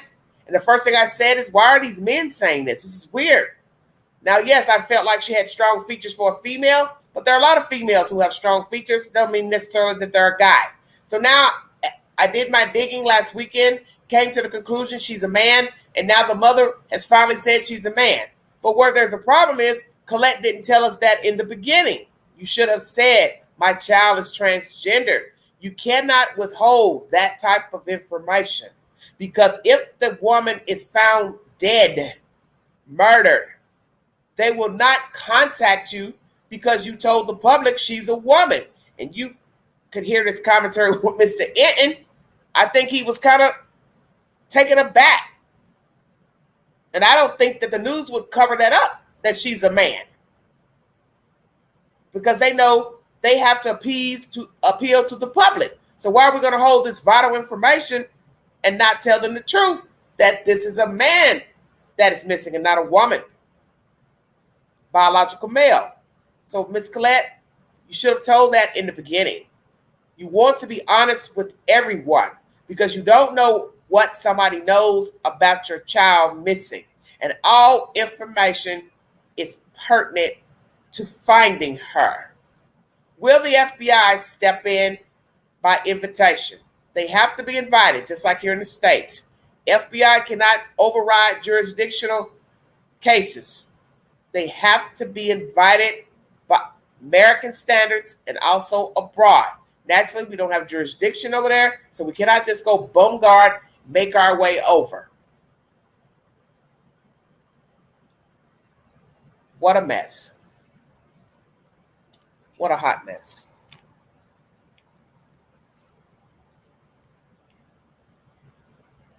Where is this woman? Did she leave on her own? If so, why wasn't her passport flagged if she flew out of the Bahamas? That would be number one. Her passport would have been flagged. I think anybody who knows this, if she decided to leave the island to go back to the States or go anywhere else in the universe, her passport would have gotten flagged. So where is her passport? Did anybody go in her tent and take anything valuable out of her tent, such as a ring, piece of jewelry, credit card, passport? Where is her credit card? Where is her purse? The only thing in her room was a Bible, yoga literature, and her clothes. Suitcase on the floor. Did anybody go through her belongings? Number one. Did someone steal anything out of her belongings? Purse, money, credit card. How much money did she take with her? Did she spend any money? Did she go to the mainland to go get drinks, coffee, meet with somebody? Did she talk to somebody who flew down? Did she meet somebody on the internet before she came? Did she talk to somebody on the internet while she was there? Did she talk to somebody at the ashram, hook up with somebody there, hook up with a staff member, hook up with somebody on the beach? What the hell is going on? Because this case doesn't make any sense. And nobody can tell this woman how to feel about her child. That is the one thing that people don't seem to understand about missing people. You can't tell them how to feel. You don't have to agree with their reactions. You don't have to agree with their commentary. It's not your child. And that's what a lot of you don't get. It ain't your baby missing. Black, white, transgender or not, it's not your child. And until you get a missing child, you can't say what they should say, not say. It's just easy to judge, but you're not in their shoes.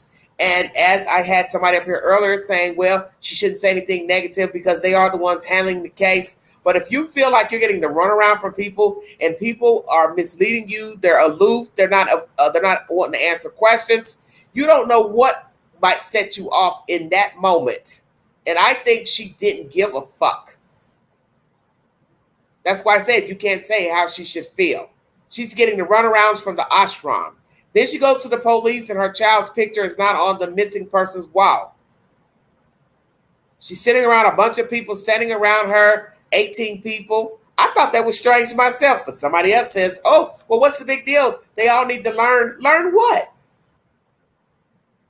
When you go right now into a police department in America, there has never been 18 people standing around while you're giving a damn statement. Come on now. When did you ever talk to the police and there were 18 officers standing there gawking? I've never heard of such. And if the island has all this crime, shouldn't you be out there fighting crime?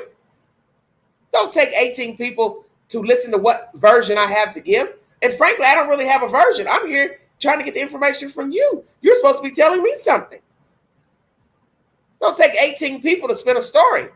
So I would disagree. I agree with her. Why are all these people standing in the room? Why aren't you out there looking for my kid? Why aren't you out there asking questions, banging on doors? You've got high crime. So ask yourself this. If you've got high crime in the Bahamas, Why would 18 officers, corporals, whomever, be standing in one room? So I did find that strange too. Now, you can agree to disagree. That is weird to me. Because I know in all my 50 years of dealing with the world, I ain't never seen 20 damn cops standing around gawking while you ask a police officer a question or give a statement. I ain't never seen it. And I ain't never heard nobody say they dealt with that going into a police station to file a report, sign a report, be interrogated. When you watch interrogations, when did you see 20 fucking people in the room while the detective's asking the person, where were you? When the last time you saw Pookie, Ray Ray, Bubba? Did you see 20 people in the room? You can't even fit 20 people in them little bitty rooms. So yeah, I found that strange myself. I found that very strange.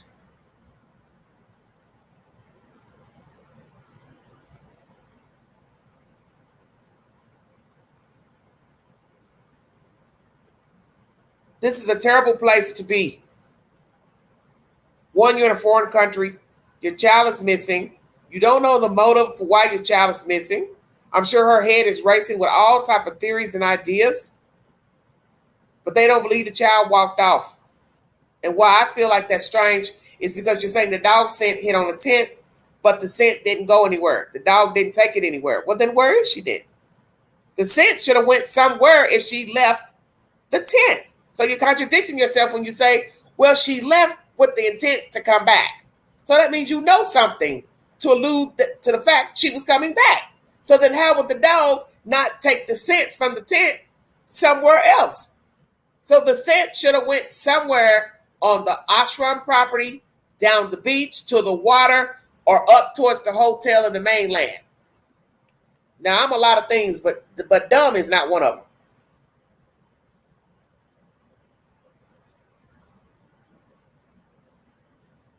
And that's why I want to know, did she ask? Well, the dog scent didn't go anywhere. Well, then how can you say my child was coming back?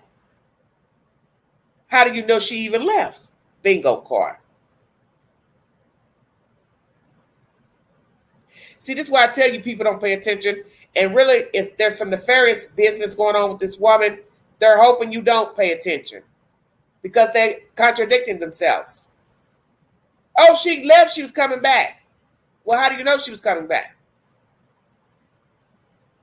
Show me proof my child, number one, walked out of here, time of day, what she had on, and the evidence you have to say she was coming back. They can't show me that, then I'm not getting ready to believe she was coming back. Show me proof. Where is the video surveillance?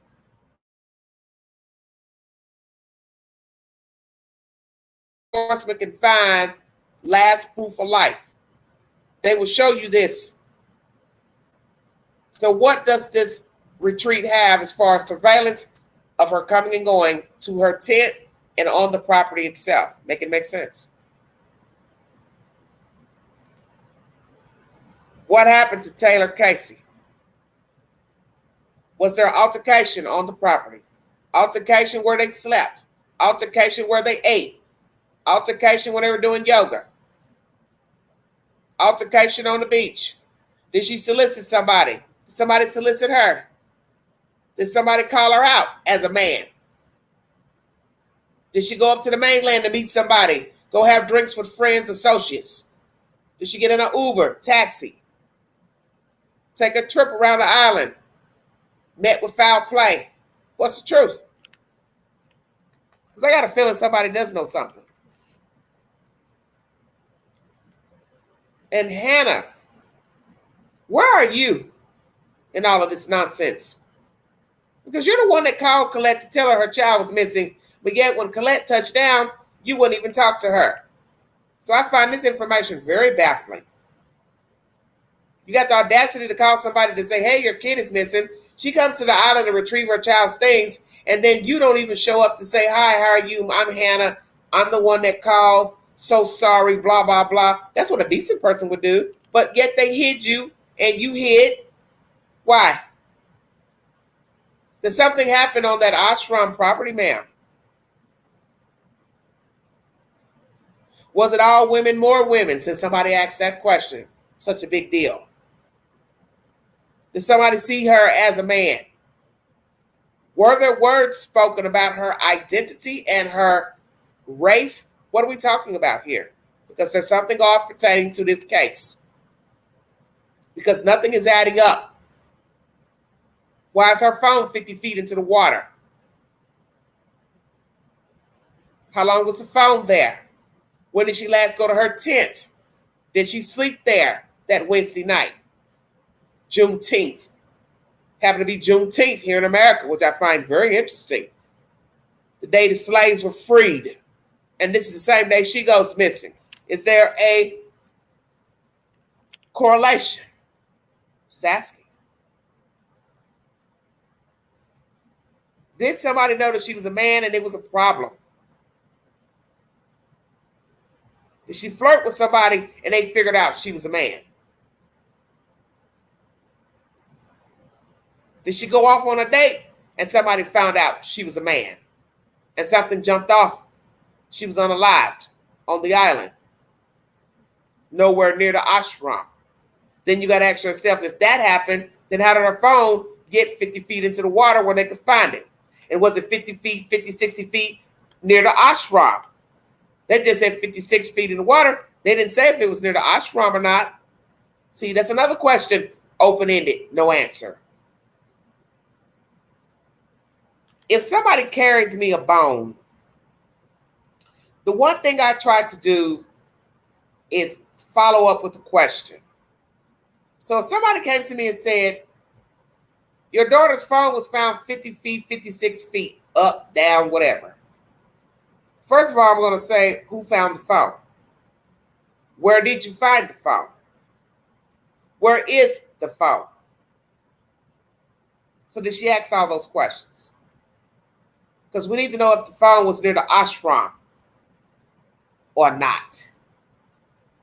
If not, how many feet away from the ashram doorway, steps, whichsoever.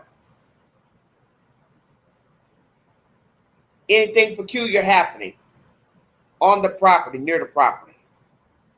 This business about somebody seeing two different men standing around, gawking around. That would lead you to believe random people had access to the retreat. Why somebody don't want to accept that. Brian Eaton showed up. He's not from the Bahamas. He had a camera crew. How the hell you think they got there? How the hell you think Colette and Miss Williams got there? Where do you think they stayed while they were there? The fact that Brian Eaton showed you the hotel distance up to the ashram, it's a nice walk. Then they chop it up with 3.8 miles. Do you know how long that is to walk? So it's about an hour or more. So you got to count all of that information to get to the gist of the story. 3.8 miles.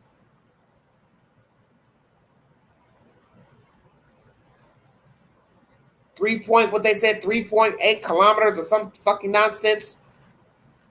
Well, trust me, it's a nice walk. And I'm trying to think to myself, how are they getting supplies, linen, food products, toiletries in an hour's worth of a walk without no car to the retreat? That don't make no sense to me. That's something off with that. Brian Eaton said, oh, there's no way to get down here. There's no car. There's no road. So the first thing you got to think is logically, well, what's really down there? What do they offer? Who wants to get off an airplane to go walk an hour to a retreat? What if you're sick? What if you got a headache? See, none of this adds up. So then I say, well, do they offer some type of sand taxi? Doom buggy? Make it make sense. Because it don't make no sense. Something's not right.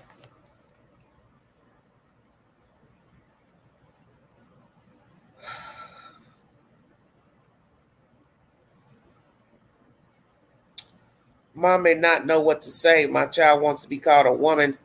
I don't want to disrespect my daughter's feelings. I don't want to embarrass my daughter, or mom may be embarrassed by the truth.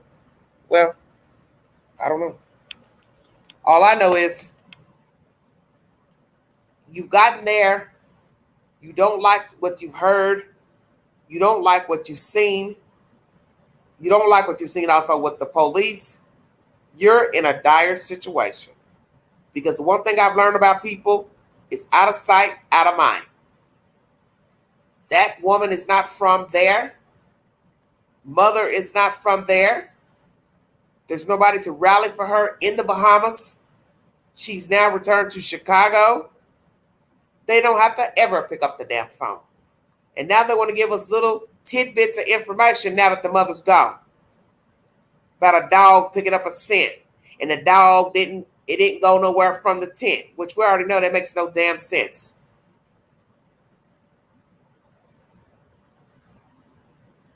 The dog picked up a scent, but it didn't lead nowhere else. Okay.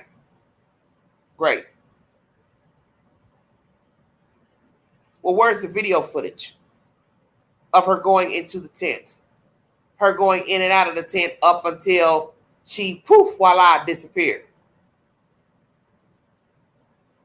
Is there some type of conspiracy going on here with the ashram people, patrons, whoever's running it, managers?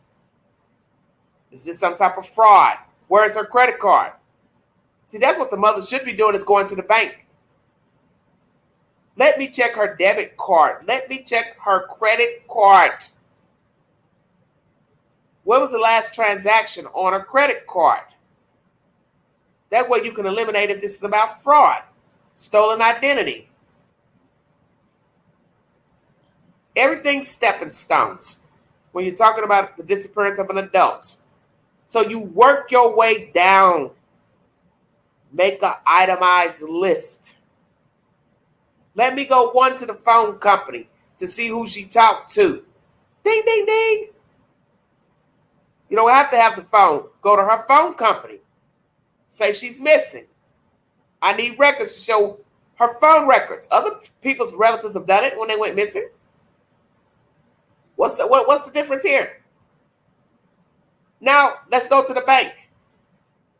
Let me see what's movement on her debit card. Let me call the credit card company if she used the credit card. Let me see any movement there. That way you can knock down if it's fraud. Passport. Did somebody knock her off for the passport? That's why I said check credit cards, bank statements. We know somebody couldn't have used it to get off the island because her name would have been flagged as boarding a flight. You can cut out a picture, but the name is still her name. And I think somebody would have said, oh, we've got a such and such boarding a flight at such and such time. And then somebody could pull the picture up and say, well, no, that's not Taylor Casey, but that's her personal information typed into a computer. So why would somebody get rid of her passport? So that's why I'm asking, did she take a purse with her? In photographs, she's seen carrying a purse. So I think she's a purse carrier. So now I'm going to ask, did she go somewhere with her purse? But what's odd about that?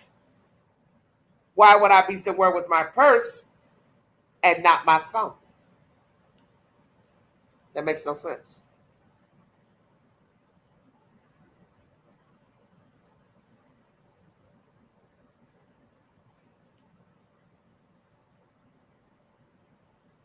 And I can't see a person unaliving her off that area and then double back to just throw her phone in the water.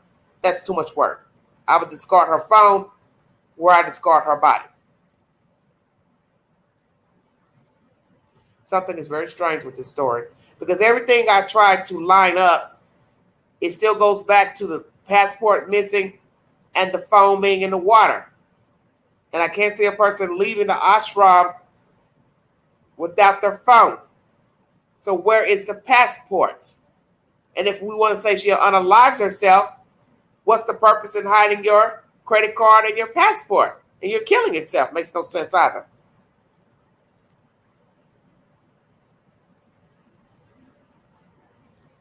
That's my commentary. 3-part live. Daniel and Kristin Muir have a court appointment July 16th. Allegations of child abuse against their other children and Bryson. Bryson is in the state's care along with the other siblings. They are also in the care of the Department of Human Services in the state of Indiana. And I do not believe they have any remorse for abusing their children. They think that this is a joke, and that is the very reason why they're currently in a jail. Because they do not want to follow the rules of life. And the first rule is not to do harm to your children. Gypsy Rose. She claims to be 11 weeks pregnant by Ken Erker, her once boyfriend in prison, now new boyfriend. She is still currently married to Ryan Anderson. What will he say and what will his response be to the news that she is pregnant? She now has a YouTube channel. She has given her commentary. The audio I played is from her YouTube channel. Feel free to go over there for any verification of said information. I've asked you a lot of questions pertaining to who she is, her debacle. Will she be a good mother? Her affection for Ryan, her affection for Nick, her affection for Ken. And I see a troubled life for this woman if she doesn't get any type of therapy and she don't meet Jesus. That's my personal opinion. Some will say she can't be a good mother because she's unalived her own mother. Some will say she has traits like her mother. But as I said, that's expected because of who groomed her, who raised her. It's not saying she can't change. But it is what it is. She was raised by a psychopath. And she was groomed from 8 to 20-something years of age. That's a long time to be living a lie and perfecting a lie. Lies. Plural. Plural. The fact that Ken left her while she was incarcerated and then poof pops up when she's out, free, married to another man. Bad look. Passing messages back and forth. Bad look. Now he's with her months later. Bad look. Still married to Ryan Anderson. Bad look. Asking for alimony from Ryan Anderson. Bad look. That's what leads me to believe she's a hustler. Because she's gotten money from Lifetime. God knows what other people that want to work with her to pay her. Love and Lockup, they pay you a fee for being on the show. You have really no right to be asking him for any money. How's he doing? Is he well? Is he depressed? Is he happy? Is he sad? When was the last time he talked to Gypsy Rose? Because he did an interview not too long ago with E! News. He says he talks to her, but he hadn't seen her physically. Well, he's probably livid right now that his wife is now knocked up with another man's baby, allegedly. Will Ryan come forward to speak about this new information?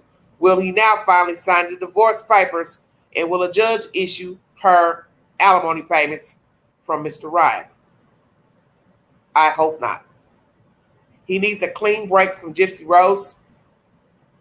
He needs a clean break. She's made it clear she's not going back. She's not reconciling with him. She's now pregnant with another man's baby. She's talking about how happy she is with the baby and making it work with him. But I still detect something mentally wrong with her because her conversation during this 8-9 minute video is mainly about social media. And that's what I took from it. We're going to fight this. We're going to ignore this. Social media is not your problem. And the fact that you keep talking about it shows me that's really what you're concerned with. So you really can't say I'm concerned about this baby. I want a better life than what Dee Dee gave me. My life is shifted. But you're worried about social media. So that doesn't make any sense. You're contradicting yourself. You are worried about social media. You are worried about what people think of you. You are worried about what people say about you. But if you would stay away from social media, it wouldn't matter what people are saying about you.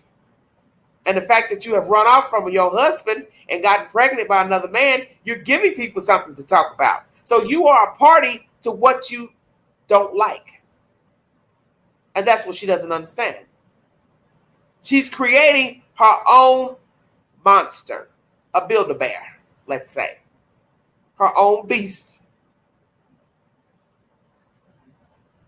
You're complaining about what people are saying, but you're giving people ammunition to gossip. That makes no sense. Will people have an opinion of Gypsy Rose? Of course. But there are millions of people who don't give two fucks about what she did with her mother, how she was raised, this debacle between her and all these men. There are people who could care less. That's just the way of the world. But you are giving people a reason to gossip because you didn't have to leave Ryan. You didn't have to make it public with you and that Urker guy when you said it was nothing going on.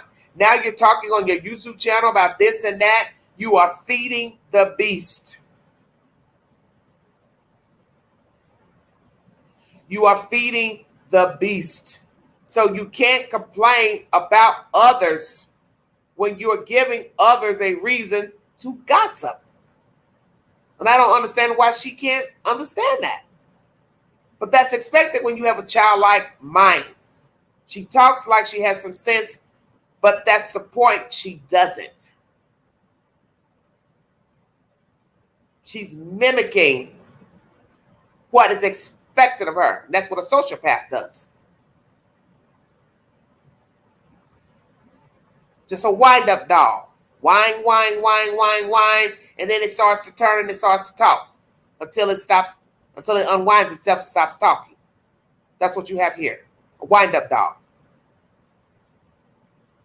She's mimicking what is expected of her. But she hasn't a clue of what she's doing. And if she ran from Ryan, she will run from Ken. The first sight of something she does not like pertaining to motherhood, Pookie, Ray Ray, Bubba, gossip, she will do the same. And as someone said on her own video, Ken left you when you were at your worst. And he would do it again. Exactly. Just like Ken left her in that prison, she left Ryan, she'll leave Ken, or Ken will leave her. It is all the same.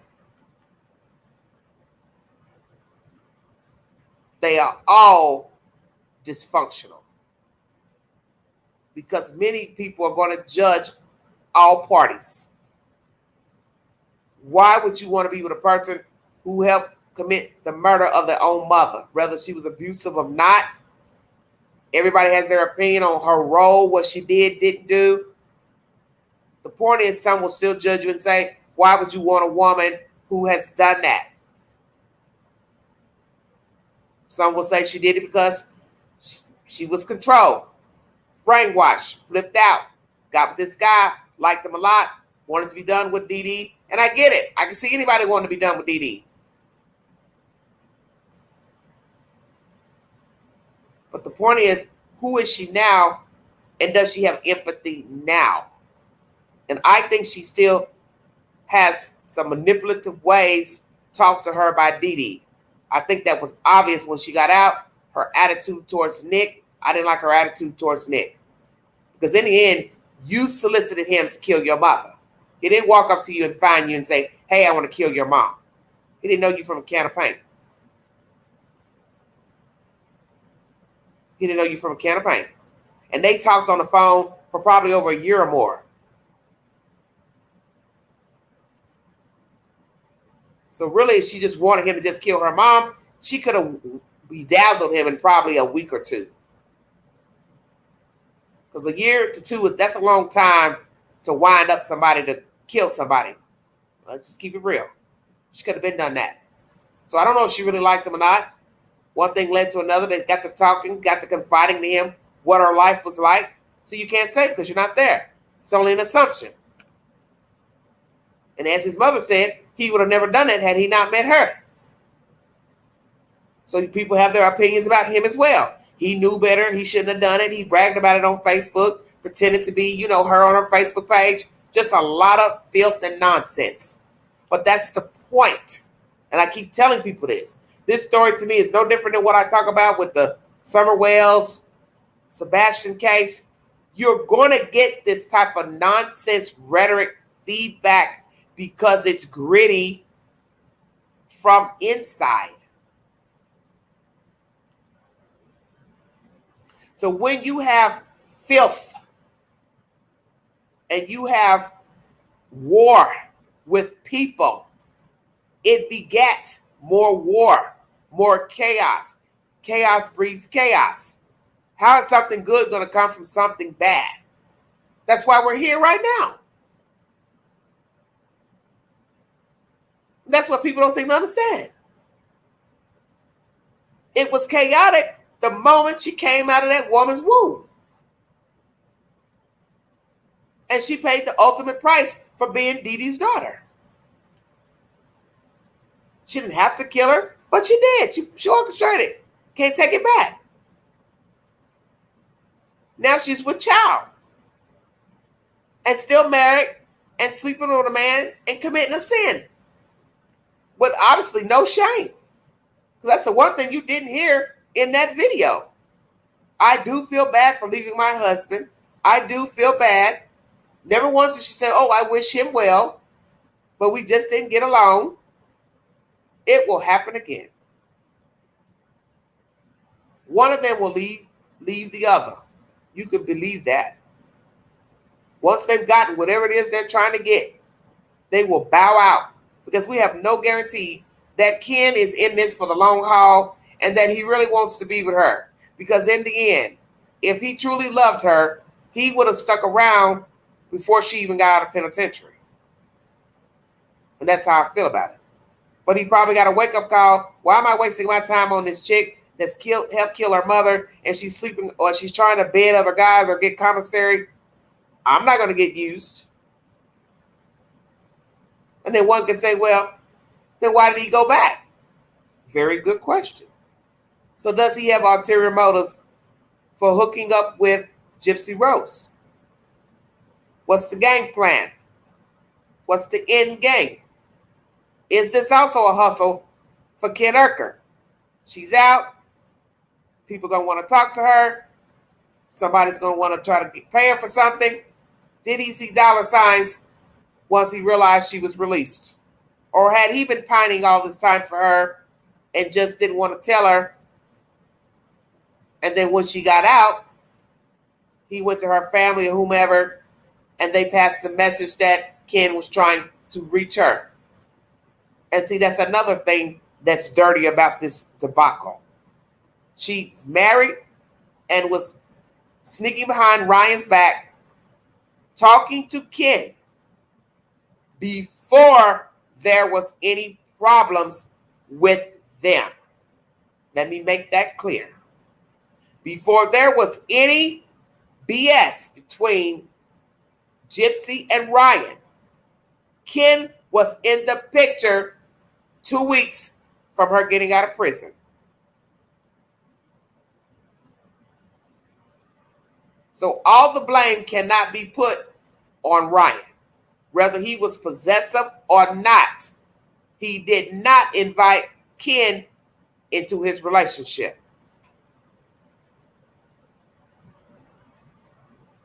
And when you go back in time and look at all their videos of them going here and there and having a good time, it's not to say that they weren't, having problems behind the scenes, because everybody's human. They're learning each other. That's the point. They ain't never lived together.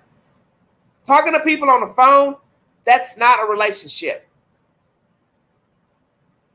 Long distance relationships, that shit don't count. Talking to somebody incarcerated, that don't count. Being out here free is your test. Whether you date or not, freedom is your true test. If you can cope. And you don't fully know a person until you are with them every day. When they're up, down, sad, not feeling good, that's when you learn a person's true emotions. That's when you learn if they like to keep their body clean, talk to themselves, wash their dishes. That's your true test.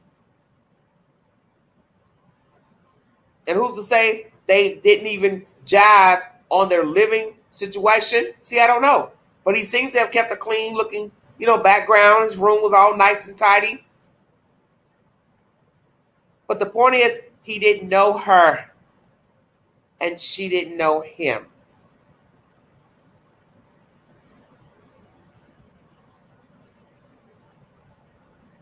Ryan did not know her. She did not know Ryan. She does not know Ken, and Ken does not know her. And her family does not know her, and she don't know her family. And you can tally up all their visits in the prison. That's not knowing someone. Because as I said before, the true test of life is when you are free.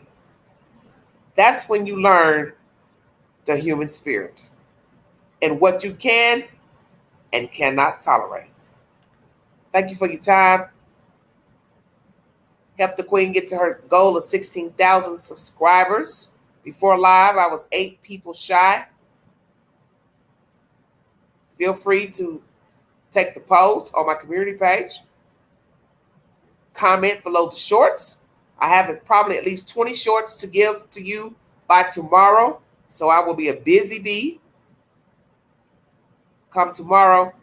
And the shorts will be pertaining to Gypsy Rose and the Muirs. And Taylor Casey. I have a lot of questions on the community page pertaining to all 3 subject matters. I had some other content I wanted to relay, but it's getting late and I don't want to add them in. I'll probably try to do them tomorrow or Thursday. If you'd like to donate to this great network, $BeganG129 Cash App, stickers, and chats are always welcome during the live stream.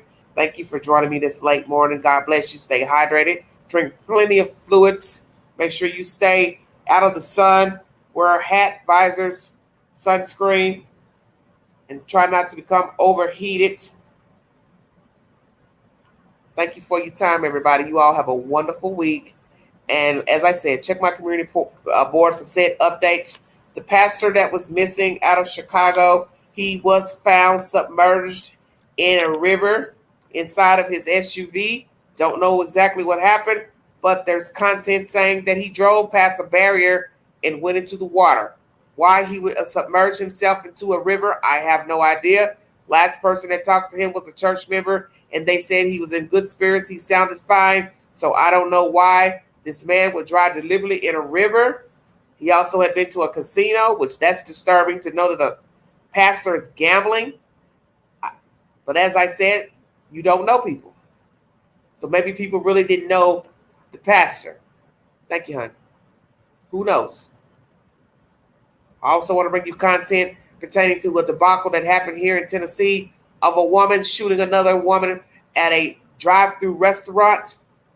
I believe it was a Chick-fil-A or some restaurant. And the woman is now no longer alive. Some type of altercation in a drive-through. Did they know each other personally? What were they arguing over?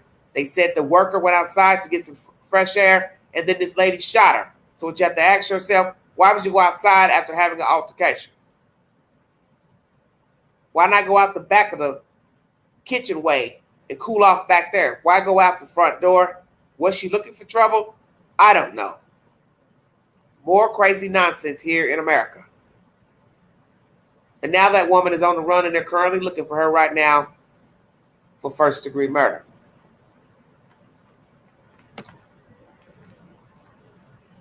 Everybody be safe. You've been listening to the Vault Excel. Thank you.